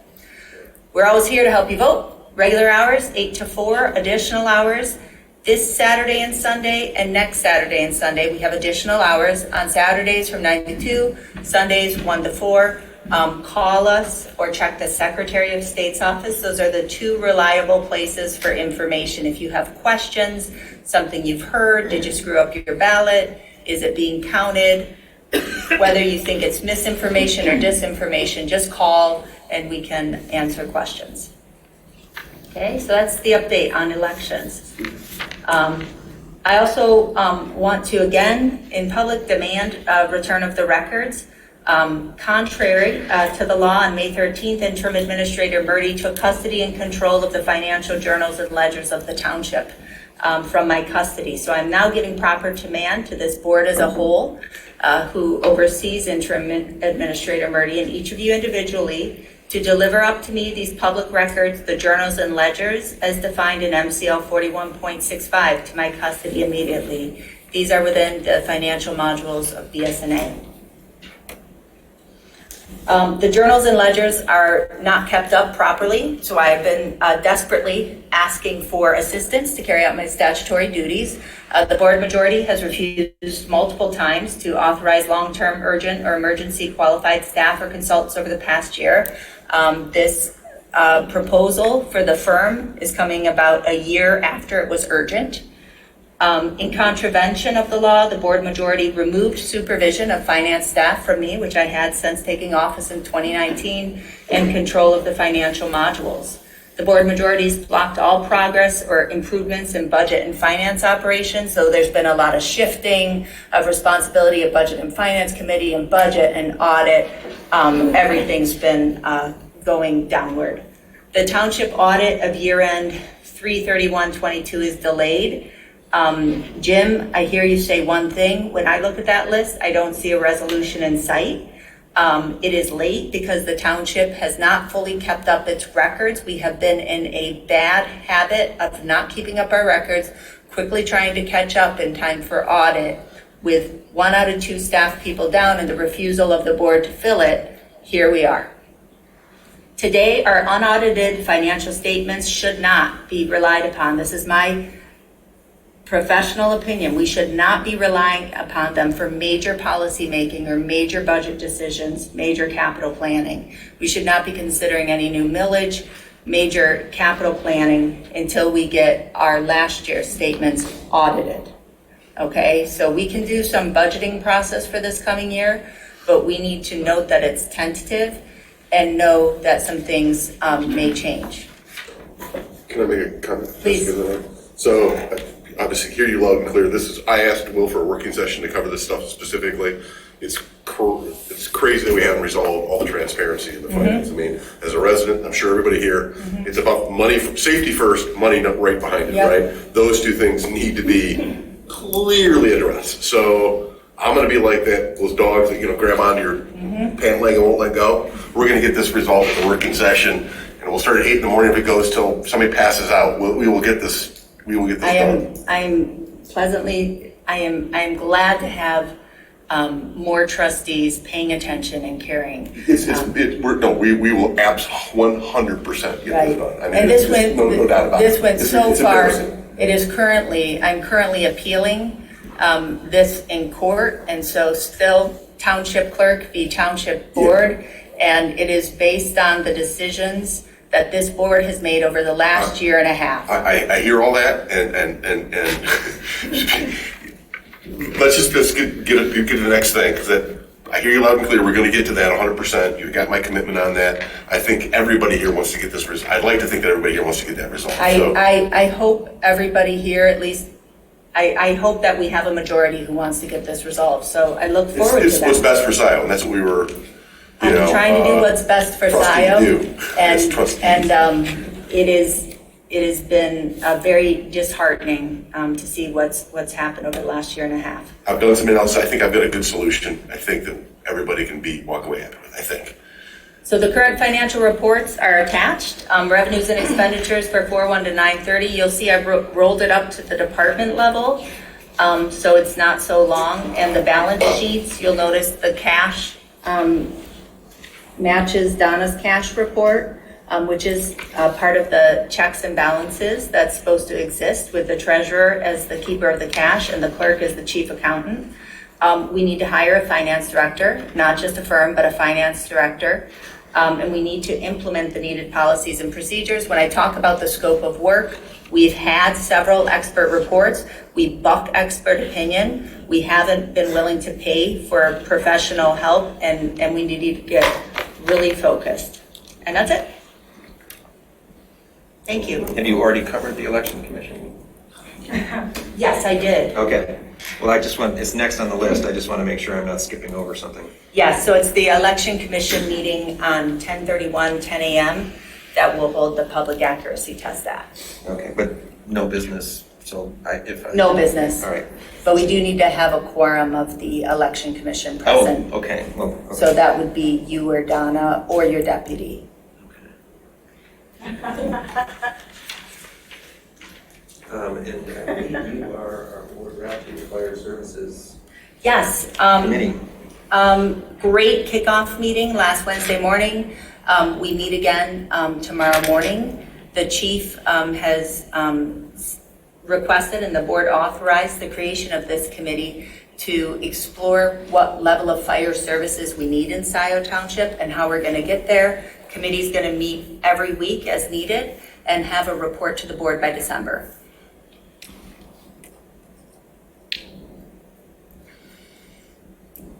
We don't have a report for the Historic District Project I don't believe for the Parks Advisory Board, although I can report that we are working with the contractor and the engineer for Marshall Park to try and get some adjustments made there to the construction. That there were some things that weren't really up to standard, and we're trying to get those corrected. Land Preservation Commission. I don't think we have a report from the Land Preservation Commission either. Planning Commission, we have a written report. I'm sorry, Will, can I ask, where are we at with membership on LPC? Are they needing a board member? What I propose to do is once we have filled the trustee vacancy is then to address these board rep positions that are vacant. Okay. So the Planning Commission, we have a written report prepared for us by Bob Hyde, which everyone received. It actually was in the packet. I thought it wasn't, but it was. Are there any questions for Planning Commission? Then I don't think we have anything separately from the Sustainability Task Force. Transportation Alternative Planning Committee. Yes. The major issue currently being discussed is concerning the potential merging of Parks Advisory and the Transportation Alternative Planning Committee. There's been some ongoing discussions about that. It's looked at as potentially really an appropriate thing because it would provide for synergies between the two, which share a common funding source. And it might help with the oversight of Anna, so she wouldn't have to, be working with two separate entities. But there are concerns because the missions of each of those are quite different, and there's different expertise involved with each. And so there's a concern that if you combine both of those entities into one, it might suffer. Something might suffer in terms of just not being as important from the overall group. One of the things discussed was alternative means of transportation. They want to ensure that that's continued to be a priority. So that's ongoing, and the recommendation they're working on that will be provided to the board. So they're still working their way through it, and you can anticipate a recommendation that they will jointly offer to the board. Great. Yes. And Patrick, is TAP remembering the part of its charge related to buses in these conversations? Because part of the TAP charge, when we looked at it a couple years ago, because I wanted to make sure somebody was looking at a recommendation related to the bus fund. Yes. Yes, and that is one of their concerns. Perfect. And Okay. specifically, that it not be dismissed, if there's a greater emphasis on parks and to the exclusion of that. Okay. So that's great. something they want to make certain is appropriately handled. Great. The open space master plan for 23 to 27, TAP, Parks Advisory Board, and LPC members are reviewing the draft with a goal of receiving approval for them, and then we can start public review in mid-November, and that then goes on for 30 days, where the public then would be able to respond to the revised open space plan. In addition, the Joint Roads Advisory Committee and TAP Committee are looking at the Township-wide Roads Initiative. The committee is developing a proposal for renewing the 10-year initiative, following up on the 2013-2023 initiative. And they're addressing questions like, is there still a need to maintain our roads? How do we prioritize those? And ultimately, what method of funding is appropriate? And obviously, they're exploring either an SAD or a potential millage. And then finally, the last thing that I have to report on is pleasant news that was in the consent agenda. And that is that the phase 4 of the ZEED pathway came in under schedule and under budget. And it actually was $26,000 under budget. So I think that OHM and everyone involved can be commended for managing this appropriately and in a real responsible way. So kudos to them for that. And that's the extent of my report. Thank you very much. Trustee Knoll, Kelman report. There has been no meeting since our last board meeting. Our next card meeting is next Tuesday at 6 p.m. when we're going to be getting a special board meeting.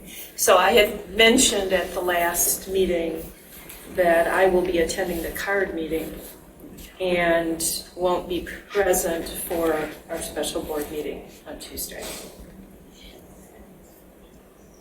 The Roads Committee, we have our next meeting Wednesday, next week, 6:30 p.m. We will be discussing SADs. Mike Homier is going to be doing a presentation to the Roads Committee and answering SAD questions. And some of those questions have been submitted to him. And Kathy, just one note on trying to keep our attorney costs down. That had been, I think, an area that Fink and Fink had been handling. So just something.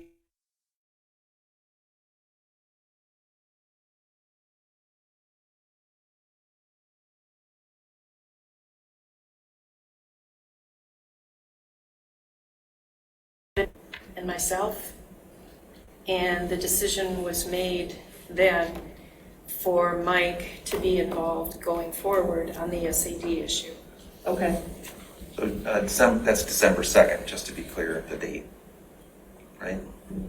Sorry, November 2nd, November 2nd. I'd written down December, November is what I meant, November 2nd. Yes.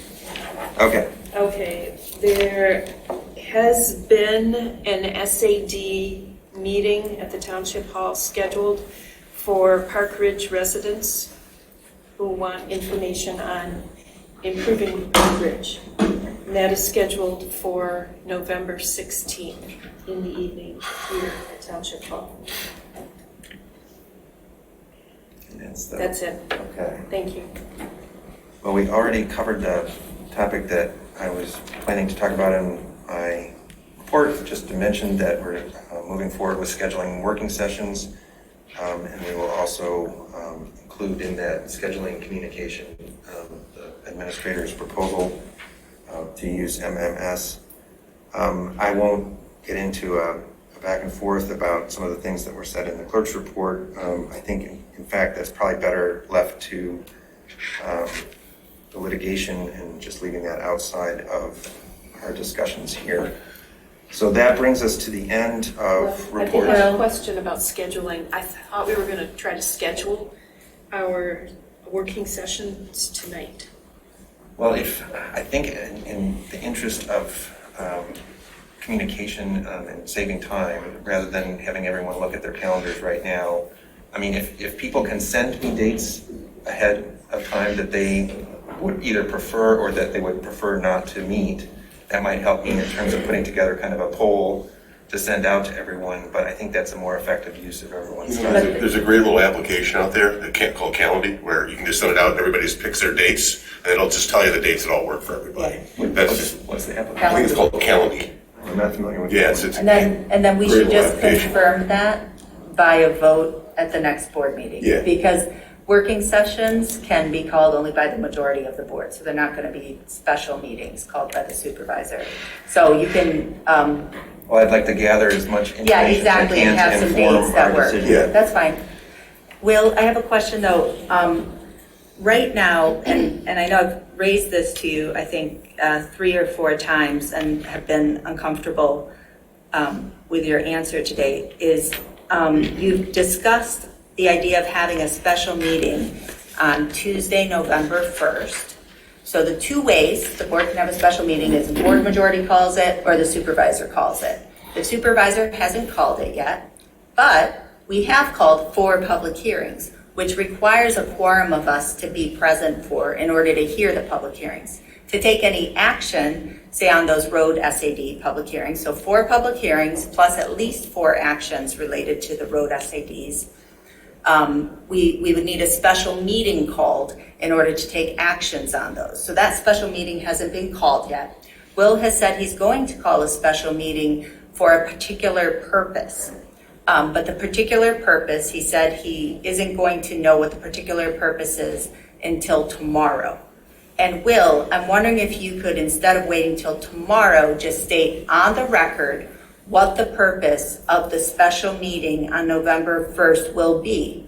And the reason for that, Will, is because the purpose of a special meeting is that it's supposed to be special. It's not supposed to be something that we would normally handle at a regular meeting where people want to be present for it. It's not to do a laundry list. We set our regular meeting schedule a long time ago. We knew we were having 1 meeting in November and 1 meeting in December. If this board feels like we want to get a bunch of business done on November 1st, then let's just all make a short list and vote on it right now. But for transparency, Will, because it's only, the laws in Michigan are pretty rough, actually. It's only 18 hours of notice that we need in order to be summoned to a special meeting for a particular purpose. So we'll just list what's on there and see if anybody's got heartburn. I mean, that's Yeah. what you're saying. That's fair. Well, Yeah. you know what, that's a very interesting thought. I wish that you had told me. I'd left my notes about the things that I'm considering for the meeting, so I'm reluctant to sort of try and, off the top of my Let's head, take a quick remember. recess and you can go get it. Yeah, Is that okay? All right. Quick break, 5-minute break, to go grab your list? Let's Okay. take a 5-minute recess. let's take a recess. There you go. Okay, so 8:45, we'll be back at 8:50. That sounds good. Recording stopped. Thank you. By that clock, anyway. I'd like to serve a motion that we all get new chairs. How do I put that on the board? Is there a way to get that going? These are the worst chairs on the planet. Some of them are in worse shape than others, but yes. These are worn out. Let's get some Aeron chairs. Those are worth every penny. Well, especially if we're gonna have to sit here for 5 or 6 hours. Yeah. Are you guys familiar with Aeron chairs? Yeah, it's the only way to go. I bought them for my office. The actually productivity went up. How much? 14% or something like that. It was crazy. No, how much per chair? $5. Yeah, we bought them like open box kind of thing. $500. I was thinking no, you get like $500. Down there, worth every penny to your bones. I understand, but it's not out of yours and my money. Right. But if it makes people comfortable and better for their health. Well, guess what? You know what I like to see in meetings? Standing room only. We get the business done in a hurry. We talked about that. Yes, we did. Yes, we did. You won't see me push back on you, Donna. I support that. I'm telling you, written notes down, and so let's get somebody to take a look at it for you. Show you like that. Yeah, no, I hear you on the water. I've had the same water challenges on my farm, so I know what you're talking about. I've got notes here to follow up with this, and it sounds like you guys have aggregated a series of challenges, not just like you mentioned sidewalks, road things. Let's get all this.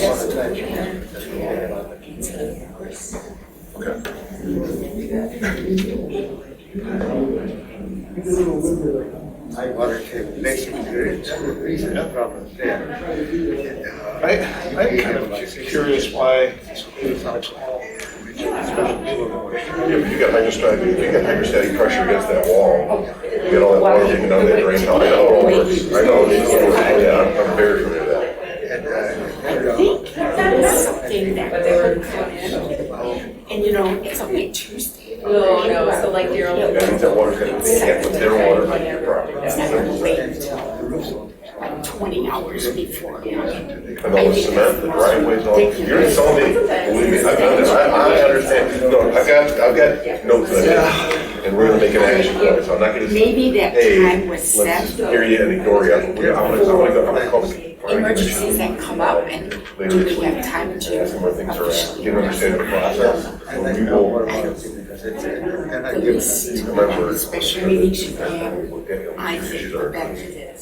I can't tell you what the rest will be, because I'm not planning commission, but I will make sure that It's the they're. SADs, you know, doing this stuff You because got it, yeah, don't worry about it. there's been some struggles. Prices have come in higher. Bills have We're come gonna, in we're, higher. I've been doing a bunch of homework, so I've called all 20 townships this week. Okay? And got like, well, tell me how you guys are organizing. So I think I've got a resolution that will make everyone, I think, yeah, there's probably gonna be a little bit of, fight. I'm gonna make one comment right now. Yes, ma'am. Before we have a comment. Every single township is different, Yes. even though we have the same laws. Yes, true And that. in Washington County, there's like 3 of us, 4 of us maybe, that are larger, more going on. Yeah, like Salem's really tiny, some of them like we don't even know what you're Some talking. are way out Yeah. on the southwest, Yep. very, very small. I talked like Pittsfield, I talked to Ypsilanti, I talked to Ann Arbor Township, Who? Ypsilanti. Ipsy and Pittsburgh, we're kind of in the same. Yep, and I talked to Ann Arbor Township, I talked to Plymouth, that they're outside of our kind of Washington County, I talked to them nonetheless. I got a whole list going on. The chief is saying, no, I it's said, not a big deal. how do you guys? So anyways, it's like. That's right, we can't be that high, can You know, that we? 1.5 million. So, They're familiar with Scio. yes, unfortunately they were. Yes. We'll get this figured out. They were familiar with us before, too. Just keep cool heads, till then, we will get this worked out. $75,000. I think we have a plan to, So in there, at File the parts. bottom, it said ABC, and I was like, We work as a team. looked it up. we work as a And then team. today I contacted Rebecca to see how much we As I said, Well, when she went in. You know what, if- Commission back in 2016, I think she was. this would be a force to reckon with, they all work together, we'd be a force to reckon with, it'd be an incredible team. Contract for the utility We all get together, department. and we will, We used to be, Not her. and we will, lots of things in we will. Everybody's intentions are good. I believe that everybody's intentions, at least, So close to $500,000. you've been here for the long, you've seen everything, right?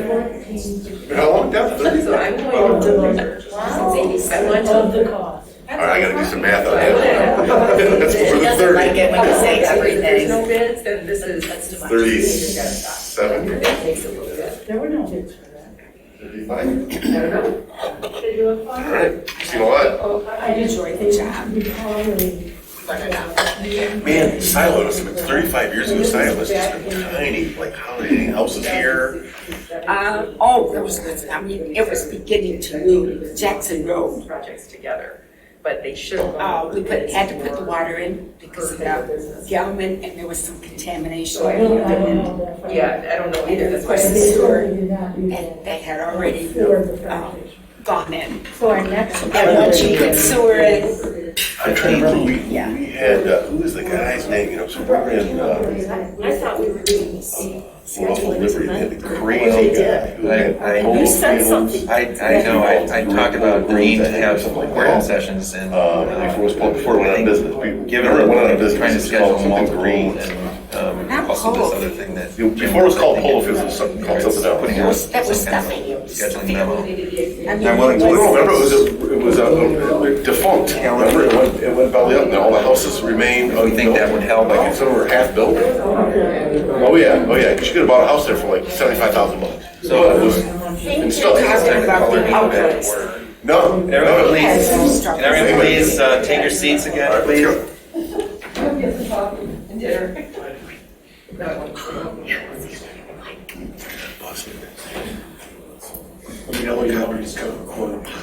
Okay, we're calling the meeting back to order. Recording in progress. Thank you. We're coming back from our recess now. The question that was posed by the clerk was, what are the things that are under consideration for inclusion on November 1st, the special meeting, in addition to the 4 SADs? So that's Merlin, Daleview, Westview Way, and Wagner Ridge Court. And Will, could you just expound? Sorry, Donna, but there's the 4 public hearings, but I just want to be clear that, Will, you're also anticipating 4 action items. Yeah, I wasn't finished. Okay. So we have to do the public hearings as a precursor to taking action to make some adjustments to the SADs. And specifically, all 4 of them, we omitted the language in the resolution referring to the conditions for payment over time, and that has to be a part of the resolution. And when that was noticed, we realized that we had to go back and add that in order to have the resolution sort of stand. But there are some other adjustments to each of them in addition to that. So that's the reason that we call the special meeting and are holding the public hearings. The other items that I have on my list, and I've been considering different things that are either things that were postponed from earlier meetings or things that have come up. So this has already been culled to some degree, but there's evidently we overlooked the need to extend I guess it's the PUD. Actually, I'm not sure what it is that we're extending for the Parkland Senior Apartments project. They needed an extension, and that was supposed to come from planning to the Board of Trustees to be approved at some point a couple of months ago, but for some reason it just didn't come from Planning Commission. So we need to do that, and I think that's really just a consent agenda item.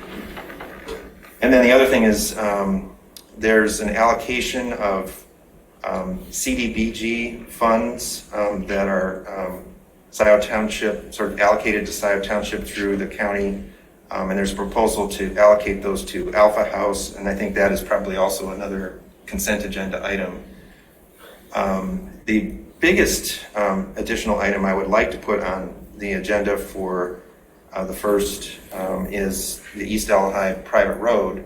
We have a resolution that we've been working on, and I think that sort of goes together with the other road projects on that agenda.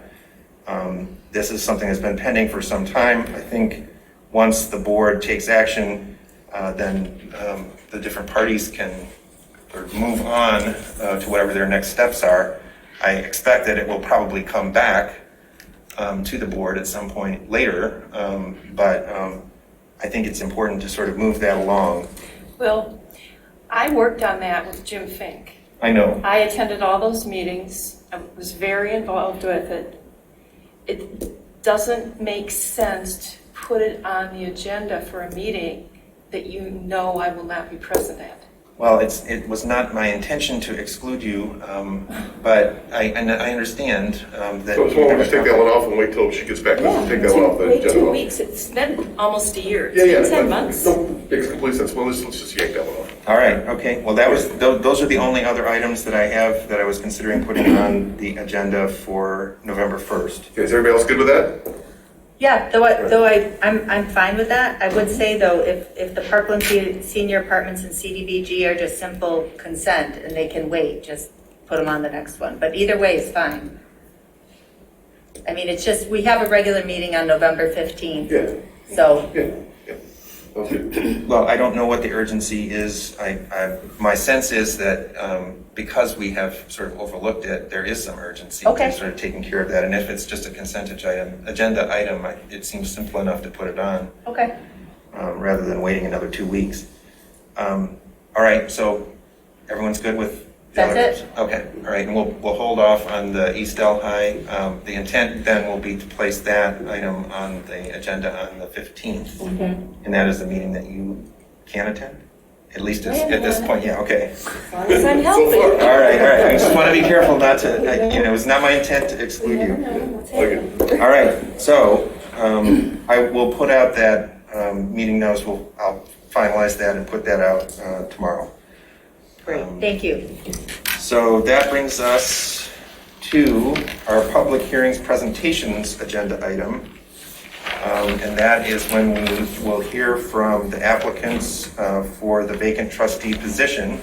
And as is our norm, we pull names, the treasurer pulls names from the pumpkin bucket in order to determine the order of presentation.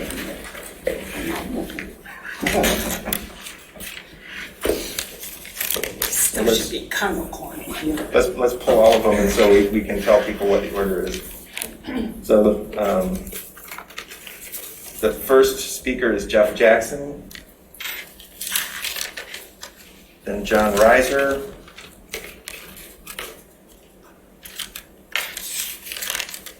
then Don Nichols, and I'm guessing that I hope so, yeah. David Reed. Yes, David Reed is the final speaker. So that's the order. So first will be Jeff Jackson, then John Reiser, then Don Nichols, and David Reed. And those of you don't have the questions in front of you, there are 6 questions that all of the applicants have been provided in advance. And they have 10 minutes to present and address those questions however they choose. And we have our timer to keep track of the time. So, Mr. Jackson, proceed. Thank you, Mr. Supervisor. Keeping my own time here. Good evening, everyone. I'm Jeff Jackson, 4910 Dexter Ann Arbor Road. In 1986, my wife and I purchased a house in Scio. 36 years later, we still live in that house. I've had my fair share of travel and seen some amazing places, and yet I've never wanted to live anywhere else.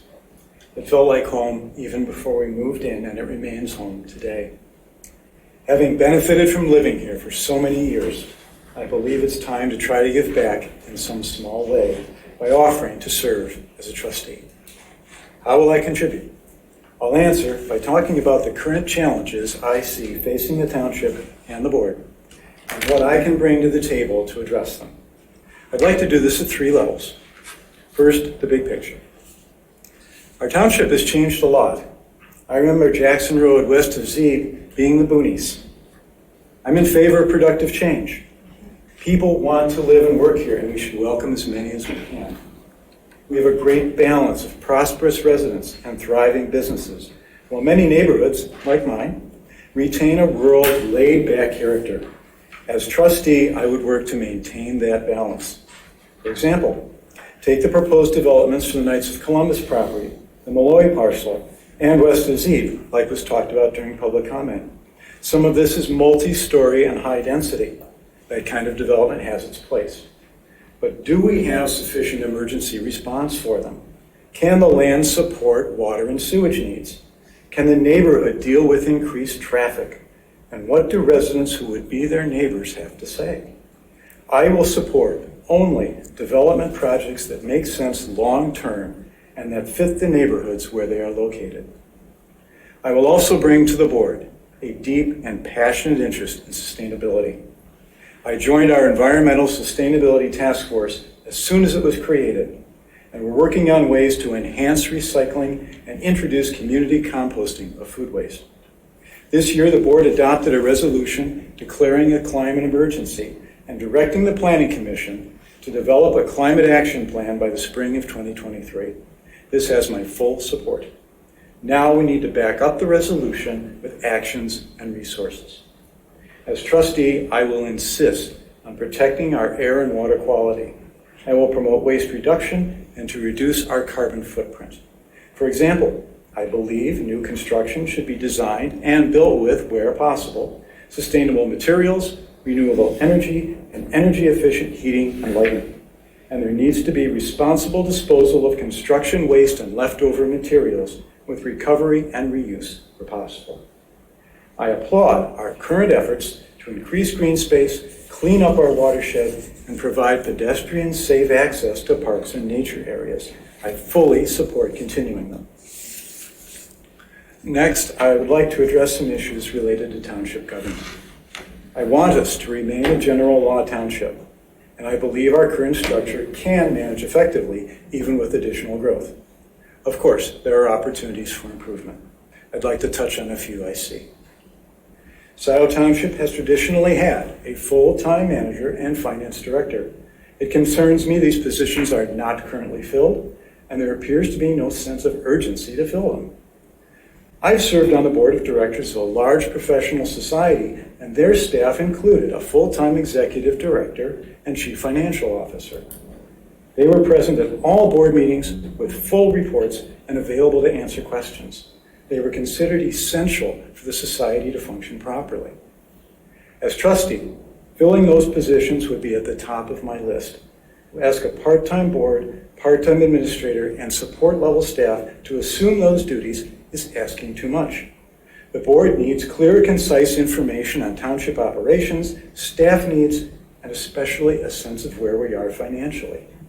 I don't see how the township can be managed effectively or the Board of Trustees properly informed without these positions. By the way, I appreciate the additional information that was presented tonight on these subjects, but my opinion remains unchanged. We must also have sufficient support services. For example, the deputy fire chief told me we will need up to 12 more firefighters and a ladder truck to properly deal with emergencies at multi-story buildings. I don't understand why we've dragged our feet on this. And as trustee, I will insist on giving our emergency services the resources they need. Third, I am baffled why our mandated financial audits are not completed on time. We are currently in violation of state law, and our credit rating has been downgraded. Audits are no fun, but we need them, and as trustee, I will insist on their timely completion.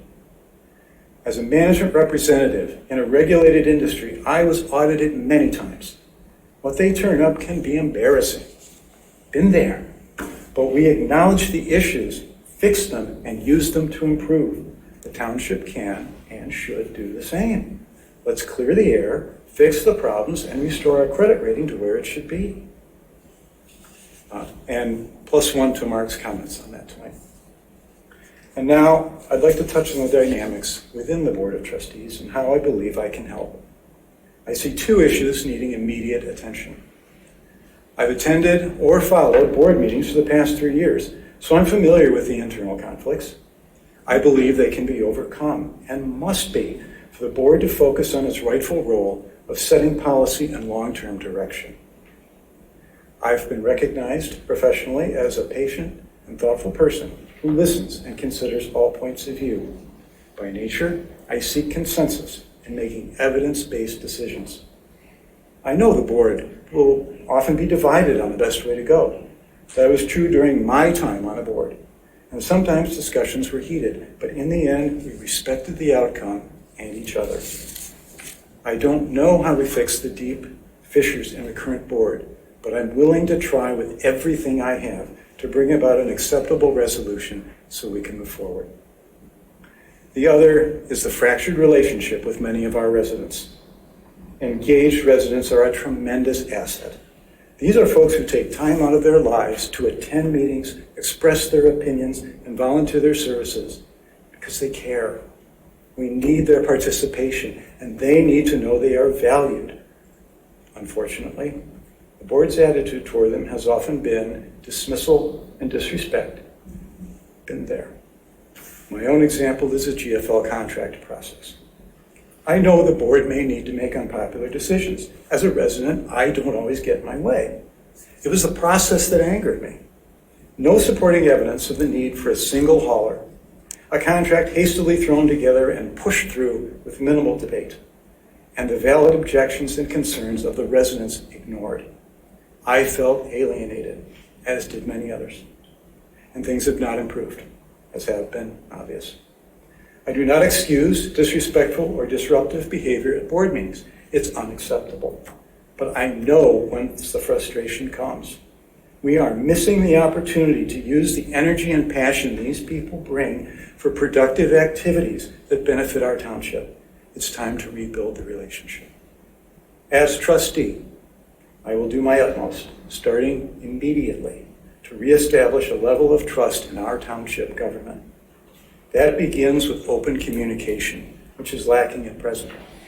Right now, we don't even have a newsletter. So a resident, Pam Boyd, is publishing her own. I read it every week, and I cannot give her enough credit. But our township government should be doing that. And I want multiple channels, by newsletter, an online forum specifically for residents, through social media, and old-fashioned face-to-face meetings. I will set up informal but regular opportunities for residents to meet me and talk about anything on their minds. I may or may not agree with them, but I will listen and let them know they have been heard. I encourage the current trustees to do the same. Rebuilding trust will be one day at a time, but there must be a day one. As a longtime resident, I remain optimistic we'll continue to evolve and prosper, and I will carry that optimism to the board. My years of working in quality improvement taught me that where there is challenge, there is opportunity. By acknowledging mistakes, fixing them, and working to improve, our government can emerge stronger and be able to properly focus on the greater issues facing the township. That is the attitude I would bring to the board as a trustee. Positive problem solving, rebuilding relationships, and moving ahead. Thank you all very much for the opportunity to speak tonight. Thank you. Thank you, Jeff.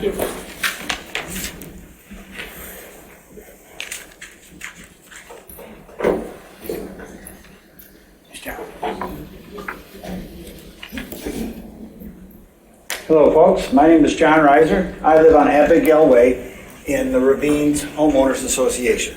My wife and I and daughter moved to Scio Township in 2016. We moved here for the schools, we moved here for the parks, the open space, we moved here for the communities.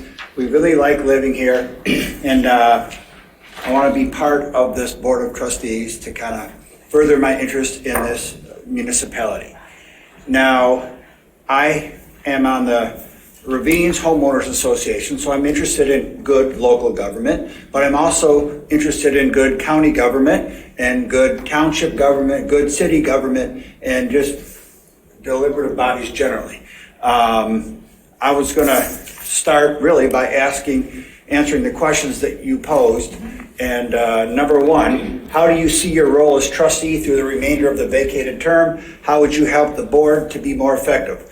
I pledge to work collaboratively with everyone here. I know Jessica, I know Kathy, I know Will, I met Patrick and Mark over the weekend over the phone. I met Mr. Murty over the phone. Hello, Ms. Palmer, my name is John Rising. But I was out of town. No, so I want to work collaboratively with everyone. There are disagreements on this board, as the public know, as you know, and I pledge to not be on one side or one faction or the other, but with everyone. I want to come up with solutions and make decisions on behalf of all township residents, not one faction or not what somebody wants to do going in ahead of it. And that's with respect to budgets, to resolutions, with ordinances, with expenditures, personnel decisions, things like that.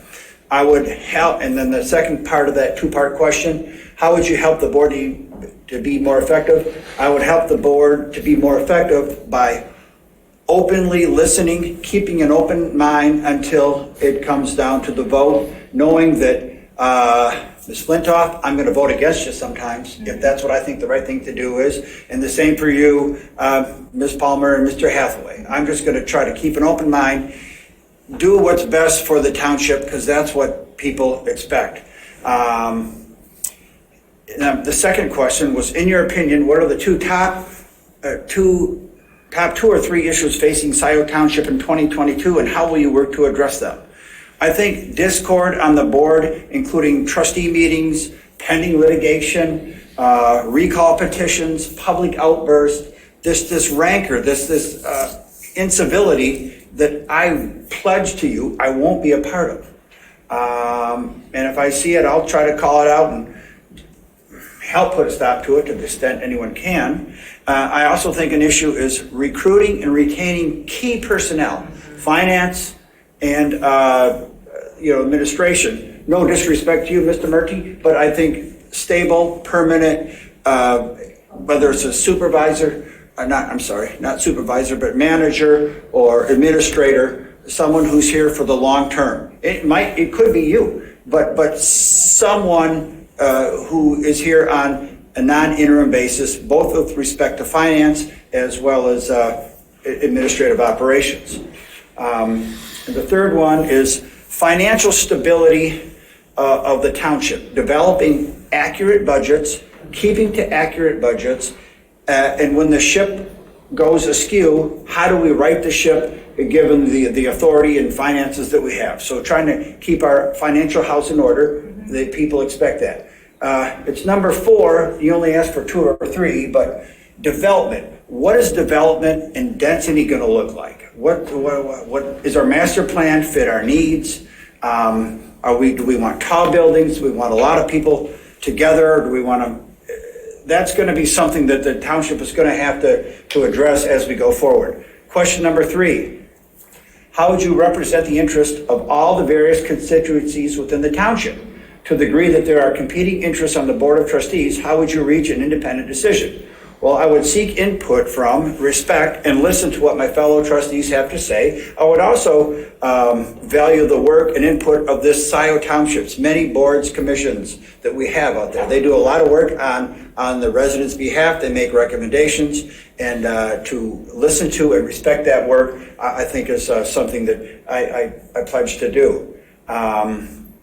And then to the extent that there are competing interests, how would you reach an independent decision? Obviously, it's in the best interest of the Scio Township residents, but everybody says that. I'm just doing it for the people.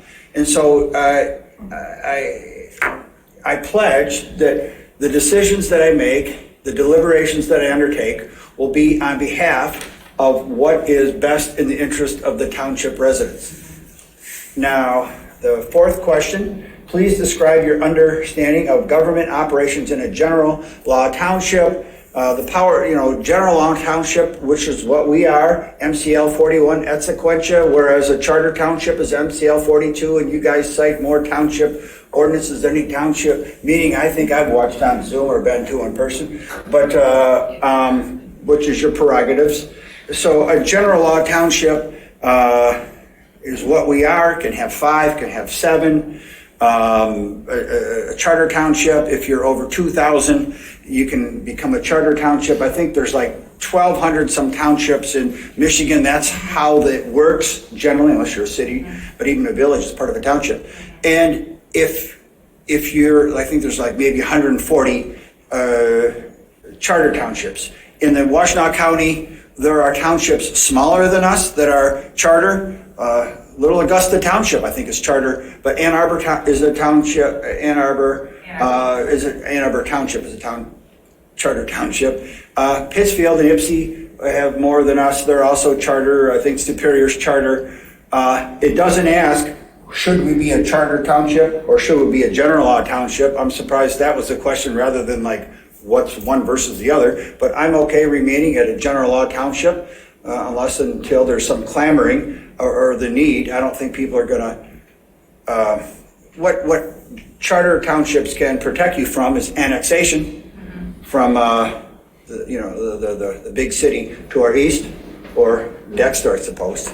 But that would give us that potential protection, and it would allow us also to assess more in millage to the extent that that becomes necessary, up to a vote of the population. Number 5, what in your education and experience make you the best qualified candidate for this position? Well, with respect to best qualified, I don't know if I want to say best qualified, because I've seen David and Jeff's and Dan's resumes and their cover letters, and they are impressive people. And if one of those 3 are selected over me, then I'll pat them on the back and congratulate them.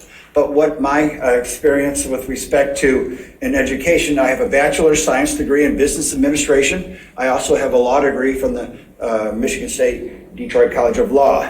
My experience being, been involved in leadership positions on deliberative bodies, an undergraduate in law school for the State Bar of Michigan, Representative Assembly, for the State Bar of Michigan's Criminal Law Section, for the Washington County Bar Association, other organizations. I'm the treasurer of a Home of New Vision, which is a multi-county drug and alcohol treatment facility. We have about a $4 million budget. Yes, I get audited every year. Maynard Custarian, ironically, you folks were talking about them earlier. So I know what an audit is, and I support the audits and the transparency that they provide organizations and the feedback and how to do things better. And we've had, where you get dinged and say, you got to do this, you got to better document this. And so I'm familiar with the audit process. I also have a working knowledge of how government works, looking at my timer in 9 minutes. So boards of review, commissions, things of that nature. I also know Lieutenant Alan Hunt from the Sheriff's Department. I know Fink, I know Siller, I know Roger Rail. I worked with Matt Parks when I was on a ABC Township Planning Commission chair. So I know how the rules of order work, are supposed to work when townships are run. What are Scio Township's greatest assets and how can they be used to help the community thrive? I think we have a solid tax base, prosperous, well-educated residents interested in having a desirable community. It starts with your people, and we got good people. We also have a commitment to open space. We have a commitment to parks. We have a commitment to pathways, transportation, how to get people around without necessarily driving to the extent we can do that. We've got proximity to great educational institutions. That's the U of M, that's Concordia, that's Washington Community College, that's the Dexter system, that's the Ann Arbor system. So that's an asset to us. We're also close to M14 and 994. We can get to the freeway, we can get to Lancet, we can go to Dexter, we can go to all these places that are also kind of neat that are near us. So I've only got a little bit left. You've got my cover sheet, you've got my resume, and I appreciate you taking the time to consider me. Thank you very much. Thank you. Thank you, John. Wish I would have went before you, John. I wish I would have went before you. I'm going for you. Good evening. My name is Don Nichols. Following Mr. Reiser, I guess I just jump right in and go to the questions. I got 10 minutes, but I will do my best to try not to chew all that up. I live at 3933 North Michael Road. I'm in Saginaw Hills, right off of Liberty.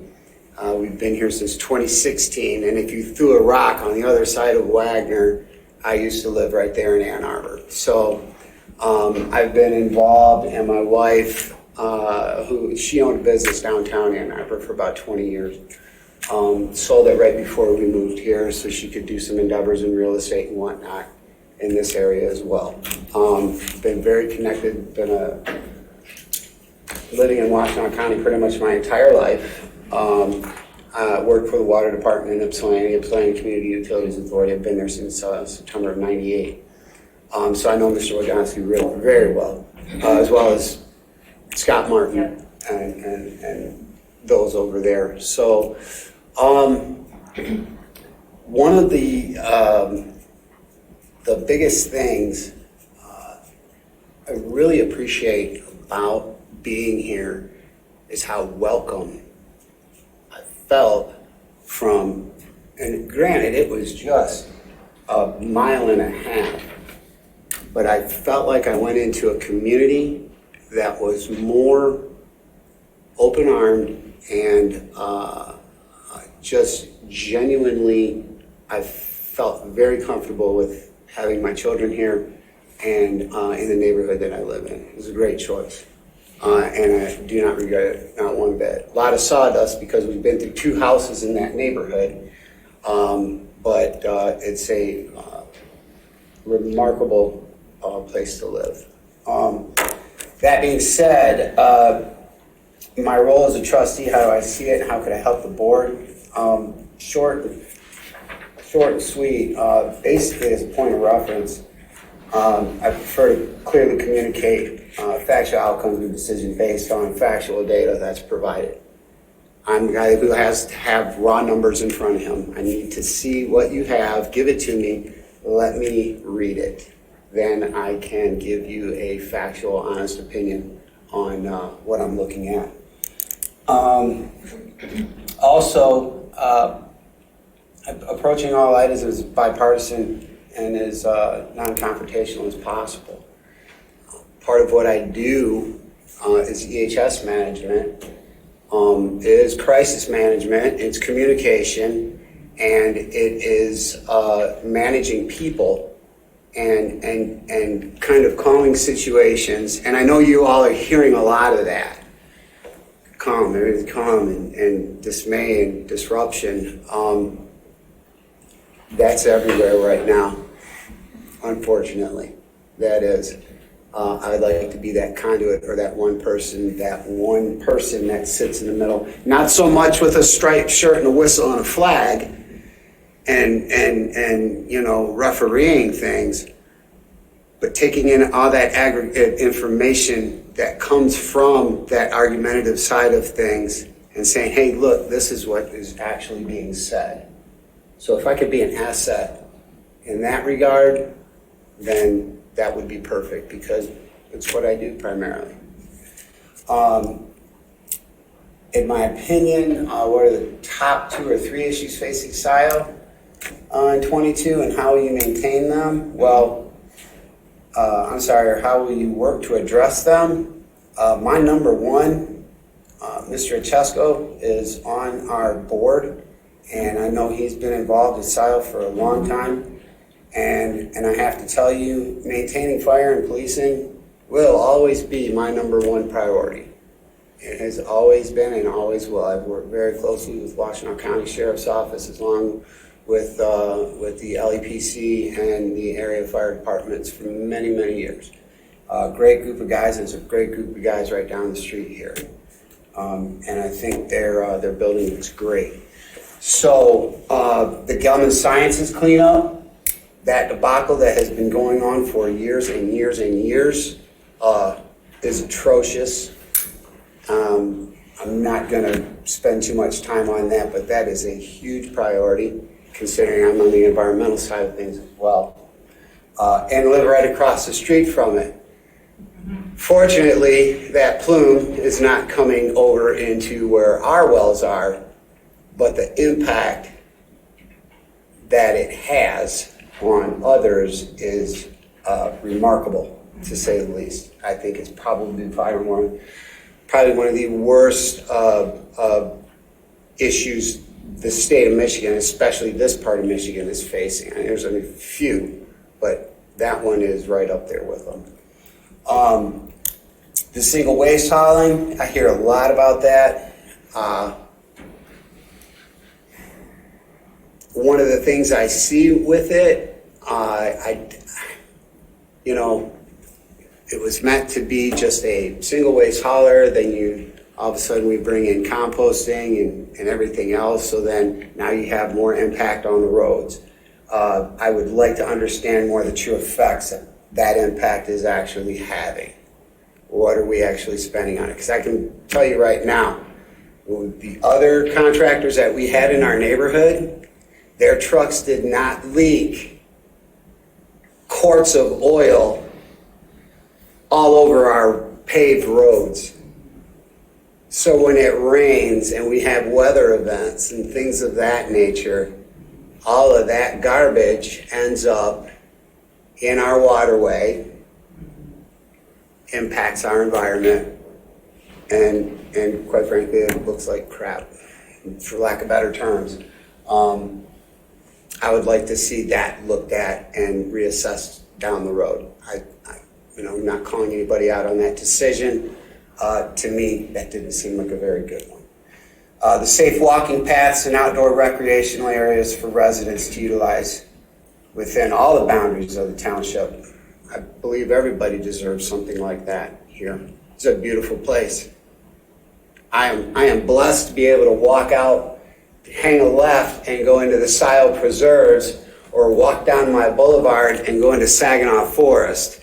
I have truly remarkable areas around me that I get to spend time with my family and my two daughters, who are both Great Danes, who love going out there. And we sneak because I'm not supposed to have them in there, but you argue with them. I just followed their lead. We built them a nice house. So, and environmental preservation of land and water protection. I'm an environmentalist. We got a lot of that going on here. I do see some areas. Boy, every time I go down Liberty and I see that fence go across the road, knowing that I cannot go to White Lotus Farms or get close to it sometimes, or points beyond, I think sometime in the future, maybe that could be addressed as well. Something can be done, because that is just a mess. However, the roundabout works great. So, representing the interests of the various constituencies within the township, to the degree that there are competing issues of the DOT. How would you reach an independent decision? Well, I've always approached decisions based on majority wants and needs. Even if they don't always align with my own personal views or beliefs, it has never made sense to me to go against a majority vote, be argumentative against that. I'm a taxpayer, I'm a resident. My majority is in the majority rule. I would expect it to be seen through. So finding a worthy way of doing that and doing it quickly, because again, I hear, not just here, outside of here, this is crazy how long this takes. And when I found out this opportunity came up, I was like, well, let me see. I know what I can do over here. Maybe I can do it over here. And that's why I'm in front of you now. So my duty would be to see those interests through to completion as cost-effective and as impactful on the environment as possible. Pocketbook, everybody's worried about it. I mean, it's just not what's going on the news and just outside those doors. It's affecting everybody in one way or another. Nobody likes to see their money and time wasted. Describing my understanding for government operations in the general law township. Each townships are governed by board of trustees. They consisting of supervisors, clerks, treasurers, elected officials, whatnot. Is that it? It's the 10-minute mark. Are you kidding me? Well, wrap up, Okay. briefly. I'll blow through this. Townships are authorized to perform mandated and permissive functions. Those being required to perform assessments, admin, administration, tax collections, elections, additionally financial administration such as budgets, accounting, investments, and deposits, also providing fire protection, law enforcement, parks and rec, public water and sewer service, trash, recycling, sidewalks and trails, and even cemeteries in most cases. Enact and enforce the ordinances, obviously, as we heard earlier, as zoning and planning, and utilize other sources of revenue, support services, permits, fees, fines, and special assessments on properties and common source. My education and experience, basically 24 years working under contract as a utility management for the city and township of Ypsilanti. That's a heck of a group between both those organizations. I love them all though. And working in unison with them in major infrastructure projects over the years. And many of the Scio contractors that you have, I've been working with them forever. OHM is a big one. Tetra Tech, Washington Engineering, obviously, they've got the market corner. And lastly, Scio Township's greatest assets and how can they be used to help the community thrive? Well, we do have a diverse resident makeup. Nature preserves, low light ordinances, schools. It's not terribly overbuilt. It's easy to access area, the stores and the interstates and things like that. It's very easy to navigate things here. An actual downtown district or something similar would be great. However, I believe even a rec center, given that more residential housing is going in, utilizing some of the vacant businesses on Jackson Road would be nice. Man. For something like that. But I believe over time revenue would prove beneficial in those respects. And taking into consideration something for everyone approach if the requests were adopted. Thanks for letting me run over. I know I said I was going to be quick, but I like to hear myself talk sometimes. Thank you. Thank you, Don. I appreciate the opportunity. Thanks for hanging in there with me, guys.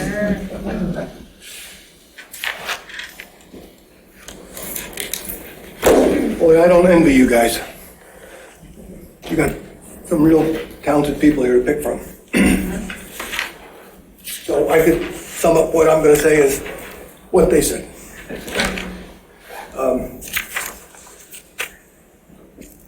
I've lived here for 30 years. I lived in Scio Township. Oh, David Reed.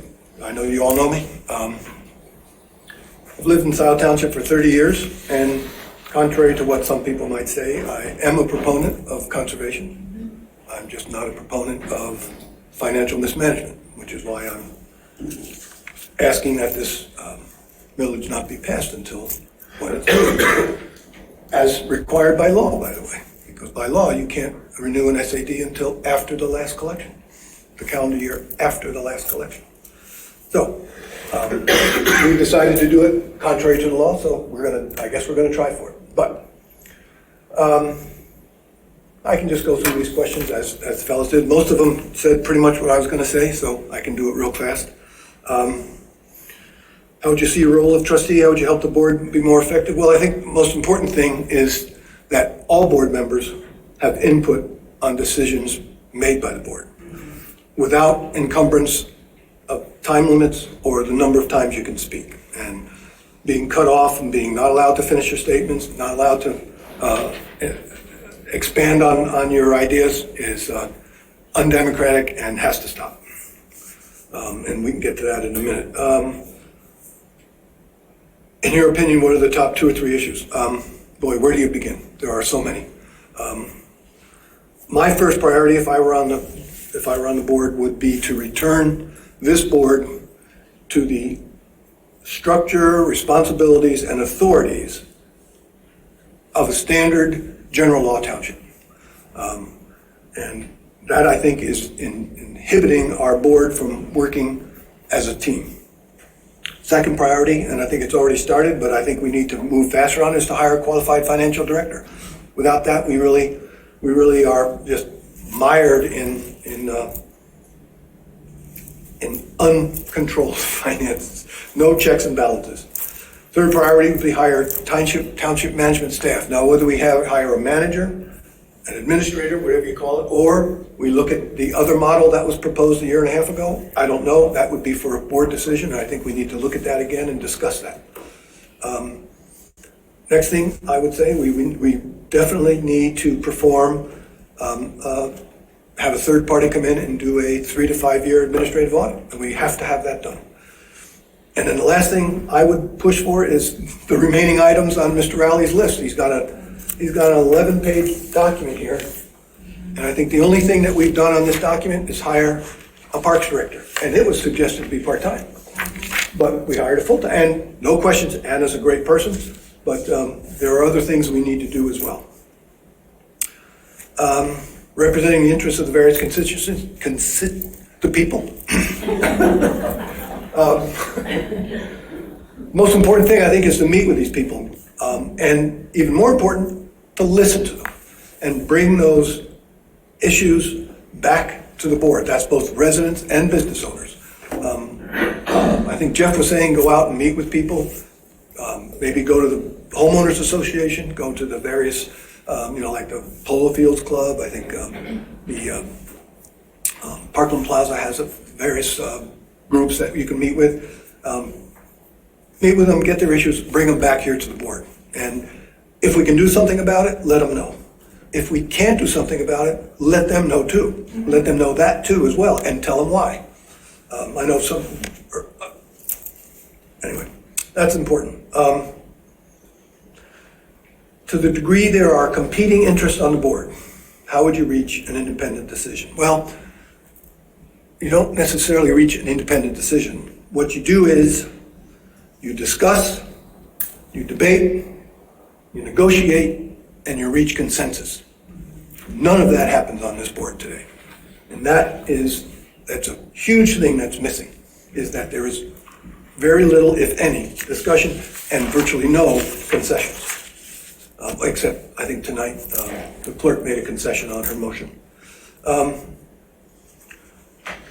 Describing the understanding of government operations in a general law township. Well, reading through MTA, general law township is responsible for three things: assessing by the supervisor, collecting taxes by the treasurer, and running elections by the clerk. That's basics of a general law township. Now, of course, Scio is much bigger, and we've expanded our services to include utilities, public or sewer, water, trash collection, zoning, planning, financial management, to name a few. But each of these activities requires internal procedures and controls and balances. And that is what we're missing right now. We don't have the staff to manage the various departments and the issues that we have in front of us. There's a lot of room for improvement, not the least of which is getting contracts, putting bids out for our consultants, our engineering, our planning. I don't know if it's changed. I don't know we have contracts with these guys. And I don't know that we ever put bids out. We just keep using them over and over again. So could be that we could get the same service for less, half, 75%, I don't know. But that I think is an important thing we need to look at. In your education, what makes you the best qualified? Well, after listening to these guys, I'm not really sure I'm the best qualified. But I do have experience as a trustee. Was on the board for 11 years. Part of that time I served about 5 years as deputy clerk. I've served on many of the township's boards, commissions. I've been the board's representative to several county initiatives. The bus, when we were trying to do the bus cut issue and trying to consolidate the public safety services, that was interesting. And when we were trying to consolidate with Dexter Area Fire Department. I don't know if it's me, but none of those things went through. What are Scio Township's greatest assets? Well, it's people. I think it's people are its greatest assets. We have over 17,000 residents, many of whom are not engaged in or even have knowledge of the township's procedures, services, or activities. As a board, we need to somehow figure out, and maybe better heads than me can do that, figure out how we can reach out to these 17,000 people and get them involved in our committees, get them involved, coming to the meeting to learn, not to complain. And I'm not sure how to do it. I know there was a service a year or two ago called Nixie or Nixle or something like that, where the sheriff's department or townships and cities would be able to put out announcements about what was happening, meetings and things like that. That went away, but I wish we could figure out some way of getting information broadcast to everybody in the township. You know, we have,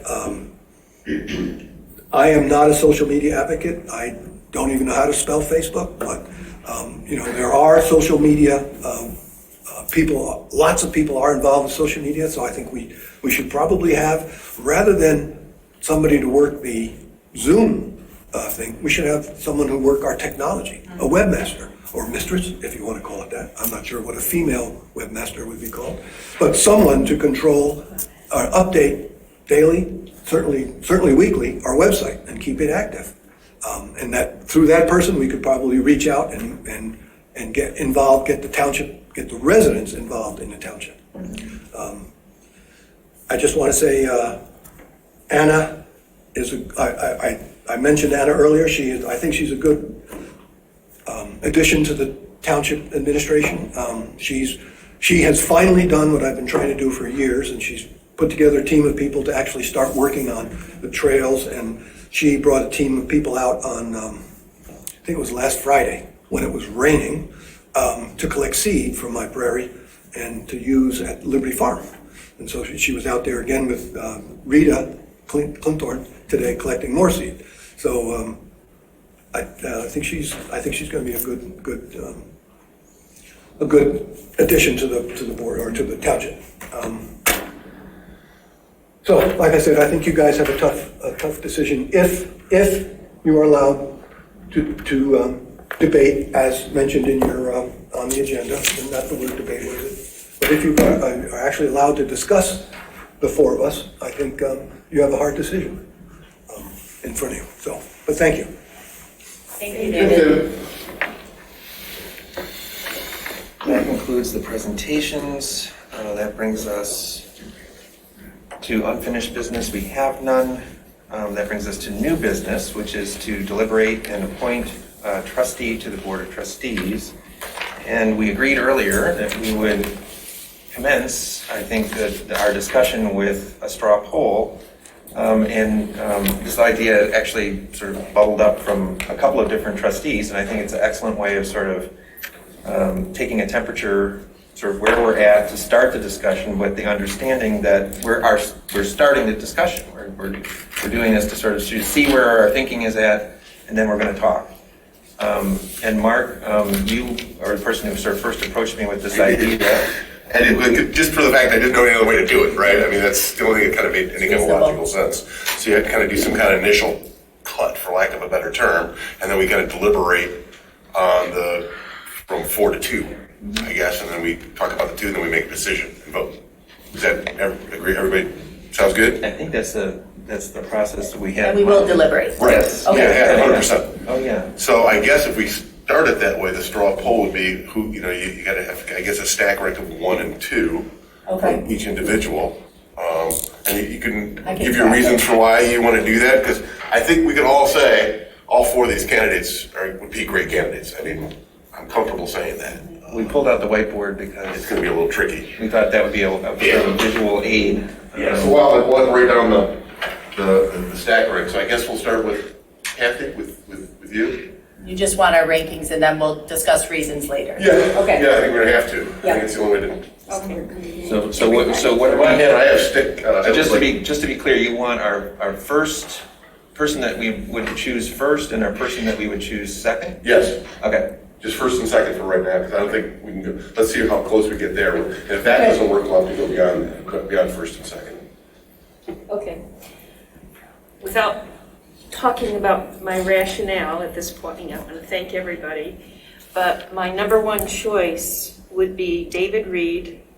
My number 2 choice, John Reiser. Is it R-I-E-S-E-R? R-E-I. R-E-I. Well, that makes sense, I guess you're right. Okay. And then Jessica. Number 1, David Reed. Number 2, John Reiser. Will? You ready? I would put John Reiser as number 1. And then it is a difficult choice. I think I would go with Jeff Jackson as number 2.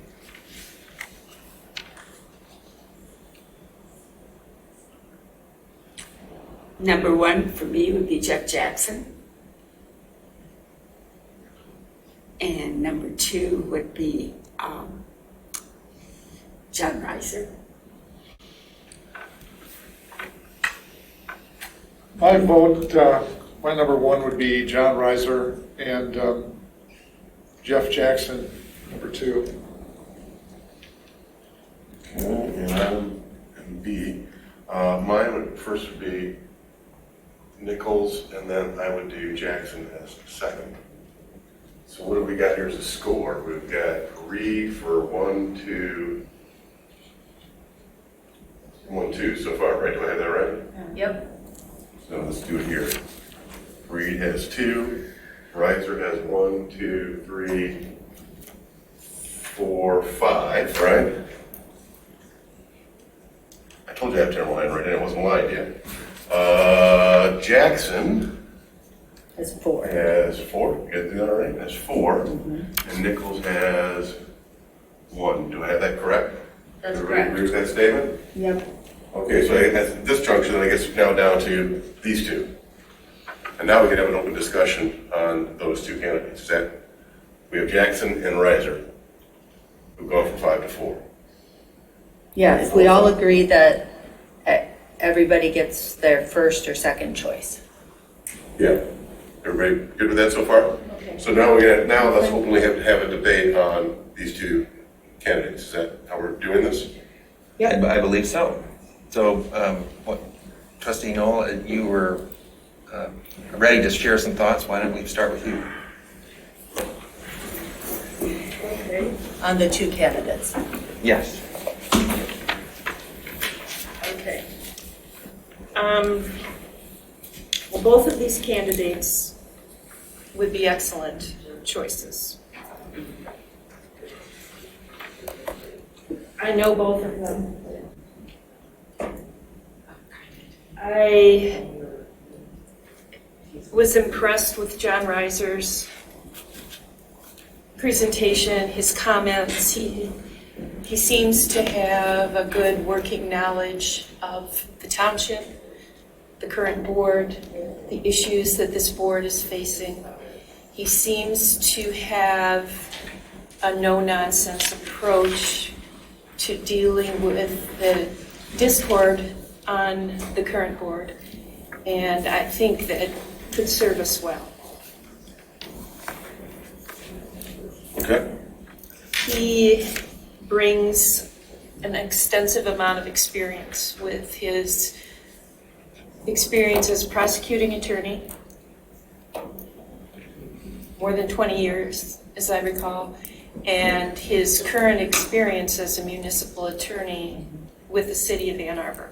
So he's going to be well-versed on many of the issues that we're going to be dealing with.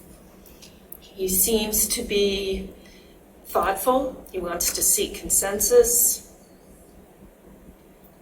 He doesn't want to be a part of the incivility that's gone on in our board.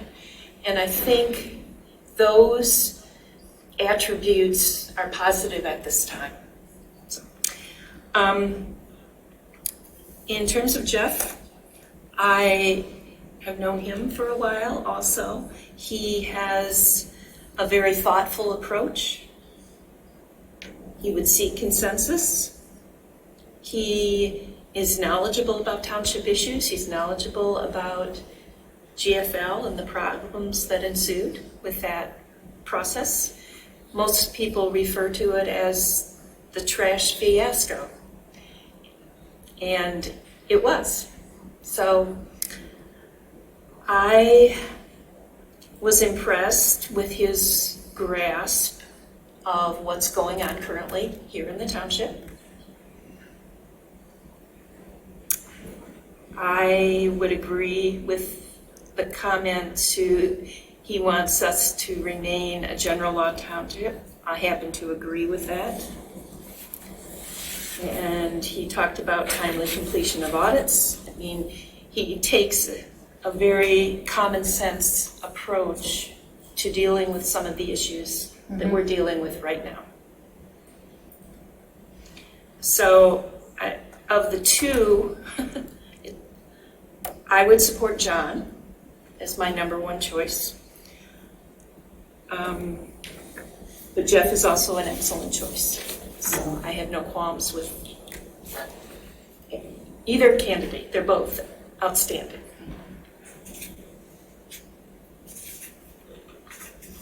Good. Sure. So first, I just want to note, my regret that we're not selecting this trustee via vote of the people. And I think that needs to be acknowledged because this is not how representative democracy is supposed to work. All 7 of us officials are to be elected. It's extraordinary that we've had 3 people who were elected choose to not finish their terms. Just 2 months ago, we had a petition of 130 people to take it to a special election, which I supported. And especially because this board has been so dysfunctional and had so little legitimacy with the people, our public rightfully is saying, let's make sure this new trustee has legitimacy.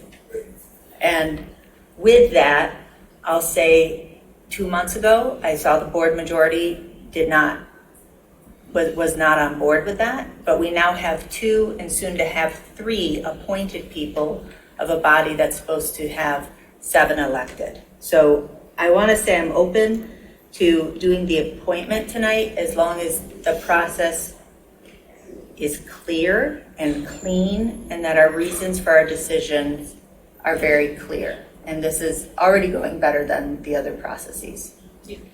So I want to thank you, Mark, for that. I'm looking for somebody who's really going to listen to residents, who's independent, ready to work, and is electable, which I think any of the 4 would be. And I think that, looking for somebody who's really ready to come in and start restoring some of the democratic norms that have been eroded over the last year and a half, because we've got some quick repair work to be doing as soon as this next trustee comes in. So I think all 4 are outstanding. I want all 4 of them to be involved. I would, I know Jeff and John each just a little bit. I think of the 2, if I had to choose, I would recommend John Reiser because of his decades of public service experience. He knows the law. He apparently is committed to abiding by the law, being a prosecutor and city attorney for all of these years. I think we would benefit from having a trustee who has the experience of serving in not just deliberative bodies, but as a prosecutor, as a municipal attorney for the city of Ann Arbor. I just want to note too, his community experience is extensive. And not just playing in a band, but also, for all sorts of accolades for his community service. And so it's clear that he's really dedicated his time to this. Jeff's presentation, I think, was hands down the best. Jeff is an extraordinary servant himself. But since we can choose only one, I would, at this moment in time for this board, I think we're gonna move the farthest, the fastest with John's skills at this time. Okay. Will?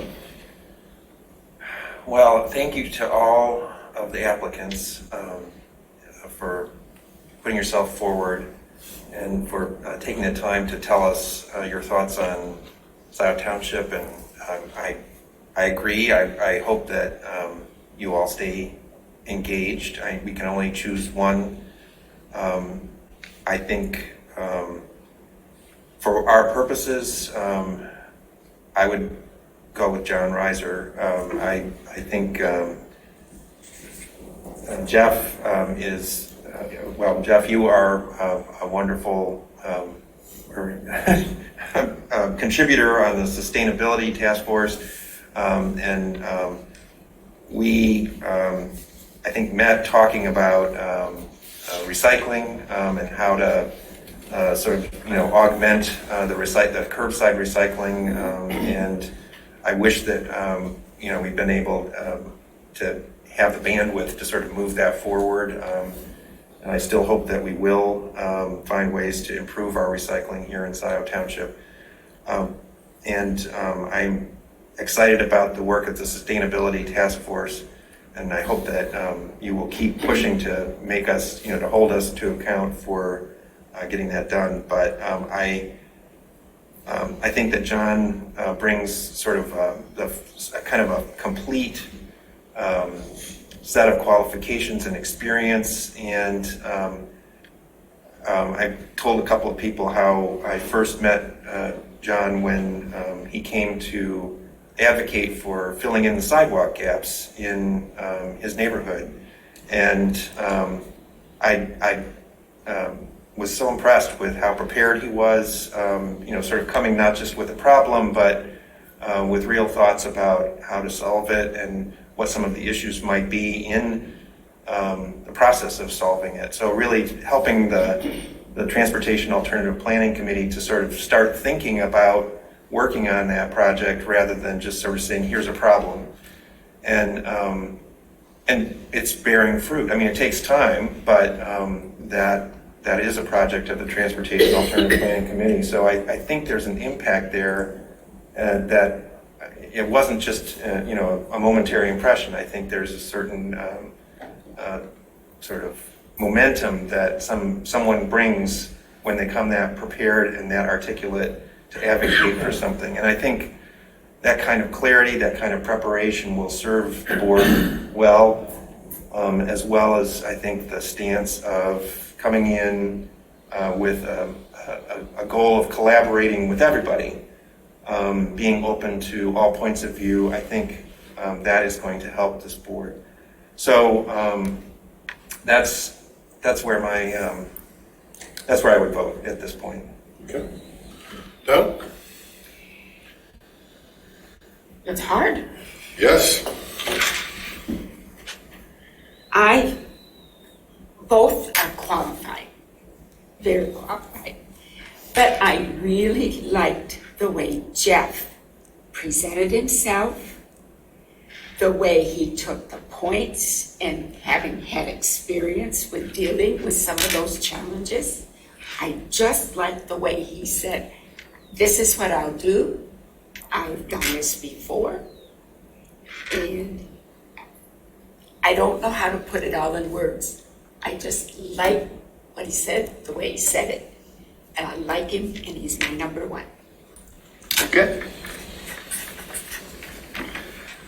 Well, I just want to thank all of the applicants because, as you know, this can be a challenging thing to do. And so I'm just so appreciative that everyone's willing to participate. I chose John as my number one choice. I had never met the gentleman, but we spoke over the weekend on the phone, and I was very impressed speaking with him, just his curiosity, and he wanted to get my opinions on things, and I appreciated that. And seeing his resume was kind of the thing that really cemented my decision as my priority choice because of his background, which I think will serve the board and the citizens of Scio Township well. And I think you, Mark, are a good example of someone coming from the outside with a different perspective that hopefully can help bring some more civility to the board. And that's been a challenging thing for me, and I was pleased to see that he considers it a problem that needs to be addressed, and I agree with that entirely. I also agree that Jeff's presentation was excellent and hit on a lot of the things that are really important to me, and sustainability and just the support of the climate action plan, which I think is all just really important topics that we need to address and need to be considered seriously. So it was kind of a tough call, really, between the two. I think that they were both extremely qualified. As as were the other candidates as well. But I think John will bring a new perspective, and I think his legal background will be helpful for everyone. So, as you know, I kind of chose Jeff as my second choice, and the reason I liked Jeff a lot was because he was just, I think, very healing, right? And kind of very structured and organized to the point, and as you guys know, be bright, be fast, be gone, are kind of my three things as a CEO. However, knowing that you, like John Reiser, I think circumvents that feeling for me, right? And I think that's more important that you two are aligned on a choice, and as you as well, and you as well, but mainly you two, just to be all cards on the table, are aligned on a choice. That's probably the most important thing to me, because that's how we're going to move forward and begin, as you said, the healing process of pulling everybody together. And we did reach some more compromise. I want to say that you conceded today, and you did too. I mean, you both kind of gave in some stuff. Maybe you wouldn't have done that last meeting. So it's a start, right? You got, journey of 1,000 miles starts with the first step, right? So, I think both candidates, like everyone here says, are good. But for that fact, I think it's important that there's unity here, because that's the only way we're going to move forward. All the other things that folks brought up today, about safety, about financial concerns, until we fix this core problem, that stuff is somewhat secondary, because it'll just be slow moving. So that's why I'm just so big on getting us unified as a team, because it could be a force to reckon with once we're good. Like I said, the other day, you two are somewhat two peas in a pod. You really don't even realize it. You guys are the same. And that's a good thing. You're both driven, and I think you both want to do the right thing for Scio Township. Maybe just the way sometimes that gets articulated is it goes sideways. So for that reason, it'll be John Reiser for me. Well, having gone around, I think we have a sense of sort of where we're headed. Is someone prepared to make the model motion to appoint John Reiser to the Scio Township Board of Trustees to fill the position left by Trustee Jerome upon his resignation and accepted by the board on October 11th, 2022, with said appointee to serve for the remainder of Trustee Jerome's unexpired term? I'll second it. Okay, so made by Trustee Knoll, supported by Trustee Brazeau. Roll call. Roll call. All right. You first. Yep. Flintoff, yes. Brazeau? Yes. Knoll? Yes. McLaughlin? Yes. Hathaway? Yes. Palmer? Yes. Motion passes 6-0. And I would suggest, if the board's open, we can swear in John right now. I love that. I like that. That's efficiency. She's got the book. She's ready to go. Yeah. There you go. I like it. See, we're moving faster already. Look at that. It's working. It's already happening. Absolutely. Do you like to swear or affirm? Just so I know ahead of Either time. way, no affirms. Yes, swear or affirm. Swear or affirm? Either way. Well, you tell me, I have to swear. I'll swear. You'll swear? Yep. Okay, you'll swear. All right. Now, where are we at here? I got my, do I have a good slide anymore? I'm not. All right, here we go. All right. I do solemnly swear I do solemnly swear that I will support the Constitution of the United States that I will support the Constitution of the United States and the Constitution of this state, and the Constitution of this state, and that I will faithfully perform and that I will faithfully perform the duties of the office of Township Trustee the duties of the office of Township Trustee in and for the Township of Scio, in and for the Township of Scio, the County of Washtenaw, the County of Washtenaw, State of Michigan, State of Michigan, according to the best of my ability, according to the best of my ability. so help me God. So help me God. Congratulations.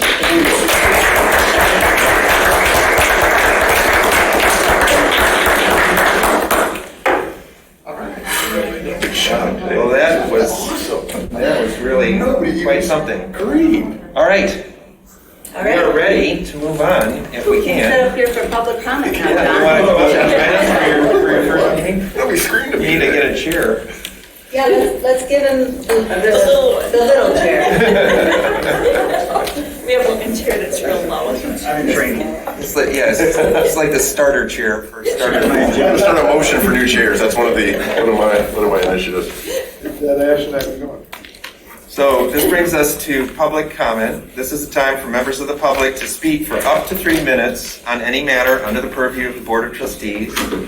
Trustee McLaughlin, will you serve as our timer? I will, yes. Thank you. Who would like to speak from those within the hall?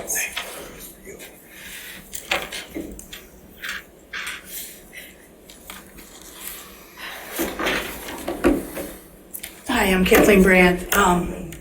John, I'm Kathleen Brandt. Nice to meet you, ma'am. I'm really glad to meet you. Congratulations. I'm really, really happy to see some legal authority on this board. You made a comment about this body states more statutes than anybody you've seen. I want to point out that mostly the citizens are doing that.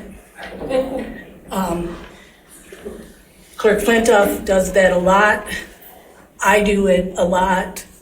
Future trustee Carrie does that a lot. And so I want to point out a statute to you, if you wouldn't mind writing it down. MCL 15.263A. Okay, I brought this to this board multiple times. What this board does, this is a copy of the investment report. What this board does and the DDA does is they do not provide materials online. And they are required to do that based on the statute, the OMA, as well as the interpretation of the Attorney General, which I have referenced to if you like that. And so this prevents board members from seeing this before it appears, so they can't analyze it. The 36 participants that were on Zoom never got to see this. The same thing happens in the DDA. I have mentioned this to this board and specifically to Mr. Hathaway 4 times. Mike Homier has been on these discussions when I have mentioned that. I state the statute. Mike Homier is an attorney and he is taking no action to correct that behavior. I find that unconscionable. That seems to be an ethics problem that I think needs to be fixed when an attorney will not advise the board to follow the OMA. Okay, that bit of business is done. Now, this investment report. In the last meeting, a gentleman pointed out that we had $4 million invested with Credit Suisse. And Donna Palmer said she would talk to her advisors on that. I really expected that to come out in her report today, and it did not. I'm sorry. Okay, so Donna, if you take my time, I'm going to add more on, okay? I didn't ask you a question. So I looked at this document, hard copy. Last meeting, she said there was, he said, the gentleman said there was $4 million roughly invested with Credit Suisse. If I look at this document now, it's $6.6 million. Instead of evaluating an investment vehicle that is risky, we have added more money to a risky credit company. Thank you. Is there anyone else present in the hall who would like to speak during this public comment?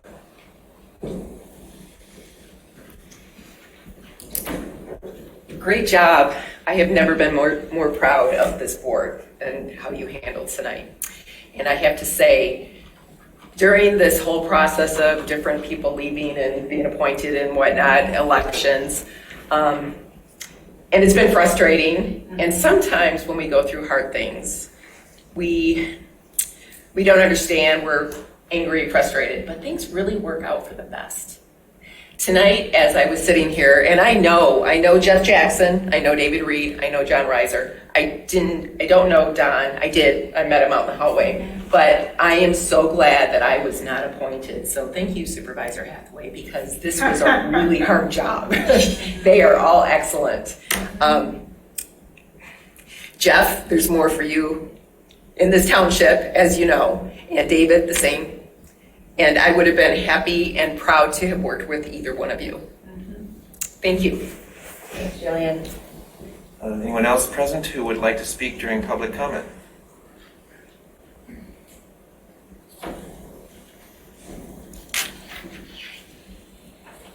It's going to be brief. Congratulations, John. Thank you, ma'am. So I'm taking a different take than Jillian just did.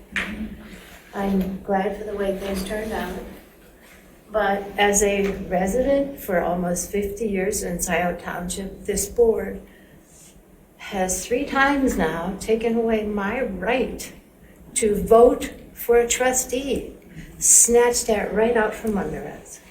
And I think having the fact that we voted Jillian, and I mean, we're pretty sure that she's going to win the general election, but having her and Mark, I'm so glad you're here. You are completing the balance that we've been hoping for. So between you and Jillian, and hopefully John, we will achieve the balance we're looking for. So, but again, there is a lack of respect from our supervisor to the residents, and that was shown again tonight, where every candidate Will Hathaway's attention, except David Reed. Will Hathaway found everything he could to look down. Well, I know he did the same thing during my comments earlier, but it's a two-way street. I can hardly respect someone that doesn't respect the township residents. So, anyway, that note, I'm looking forward to a better future at Scio Township. So let's keep things in balance, okay? Thank you very much. Thank you. Thank you. Here, here.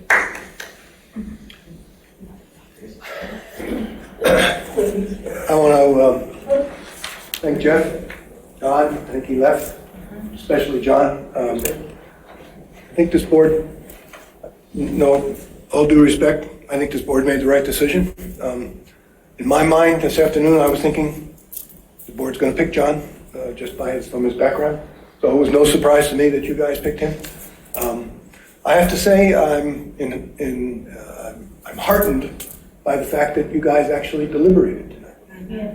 It wasn't I moved to this guy, I second, 4-2, and it's done. This, I'm impressed. And I think, Mark, you actually ran the meeting at the end. So thank you very much for doing that. And again, welcome. I see a glimmer of hope. Thank you. Thank you, David.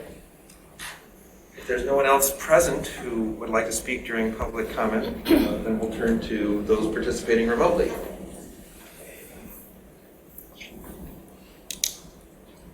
Okay, we have Pam Boyd first. Pam? Thank you. Good evening.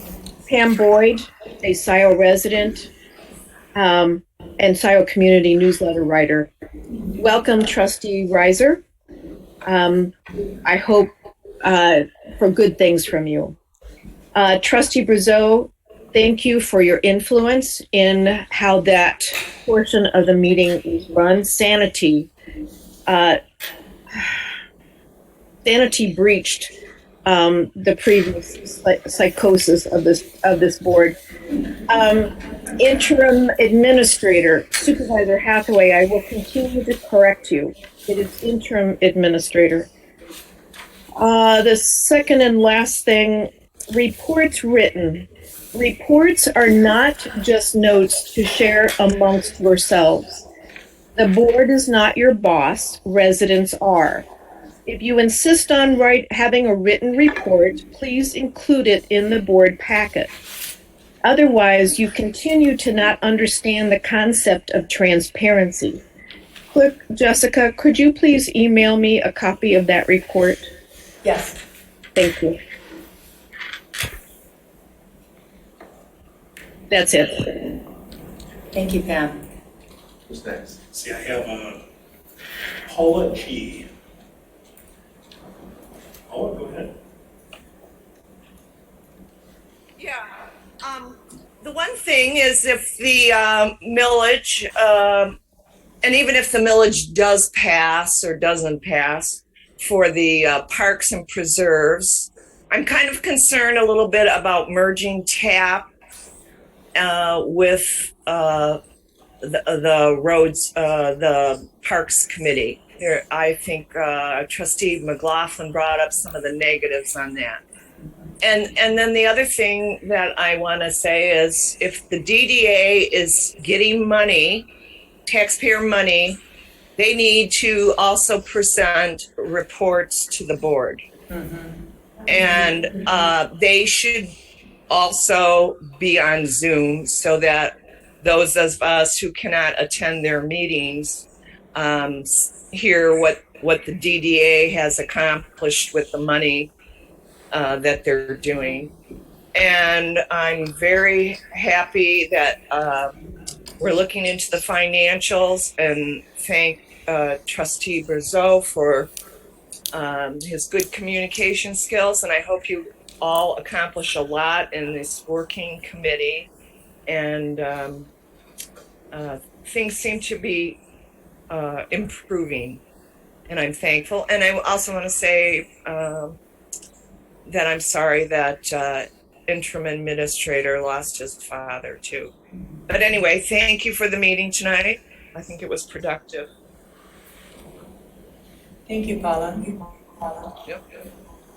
So we have Joe Pattinson next. It's Rob. I'm sorry, Rob. Thank you, Rob Pattinson, Scio Township. So far this year, Scio Township has spent $97,761.72 on Mike Homier and Foster Swift. Trustee Brazeau, Interim Administrator Murdy, and Supervisor Hathaway lied to you during the Interim Administrator report tonight. Scio has needed finance staff for 2 years and needed a finance director since November of last year. Supervisor Hathaway has sabotaged several attempts to fill the finance director position.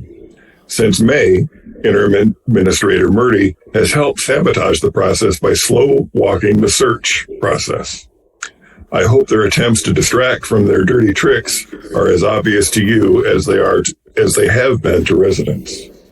Just so you know, the supervisor is so afraid of residents that he has made public comment 3 minutes instead of the traditional 5 minutes.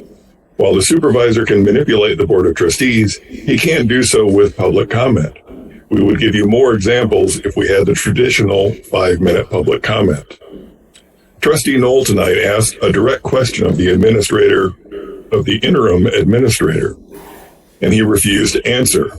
Residents and trustees deserve to know what is happening in the audit and what that person he didn't want to throw under the bus, or what that department he didn't want to throw under the bus, what is actually going on. It's not fair to hide that information from residents.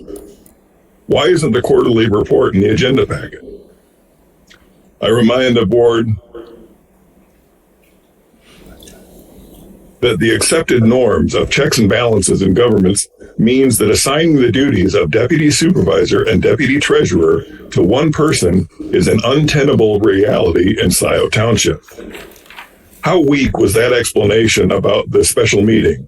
I hope the board took note of what the supervisor listed. I would wager that the real agenda has a lot more items on it that weren't revealed tonight.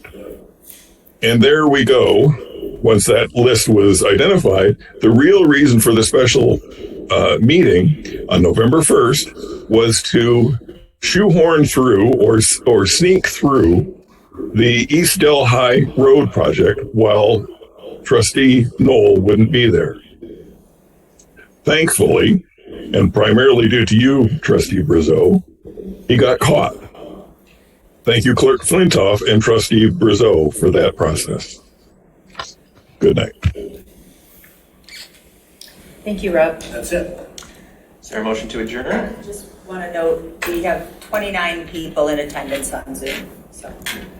Is there a motion to adjourn? Motion. Moved by Brazeau, support by McLaughlin. All those in favor say aye. Aye. Those opposed, we are adjourned. Look at that, 1020, awesome sauce. Oh my gosh, actually 10:18. It's 10:18. Oh, 10:18, is that clock wrong or something? It's 2 minutes fast, it's been 2 minutes fast.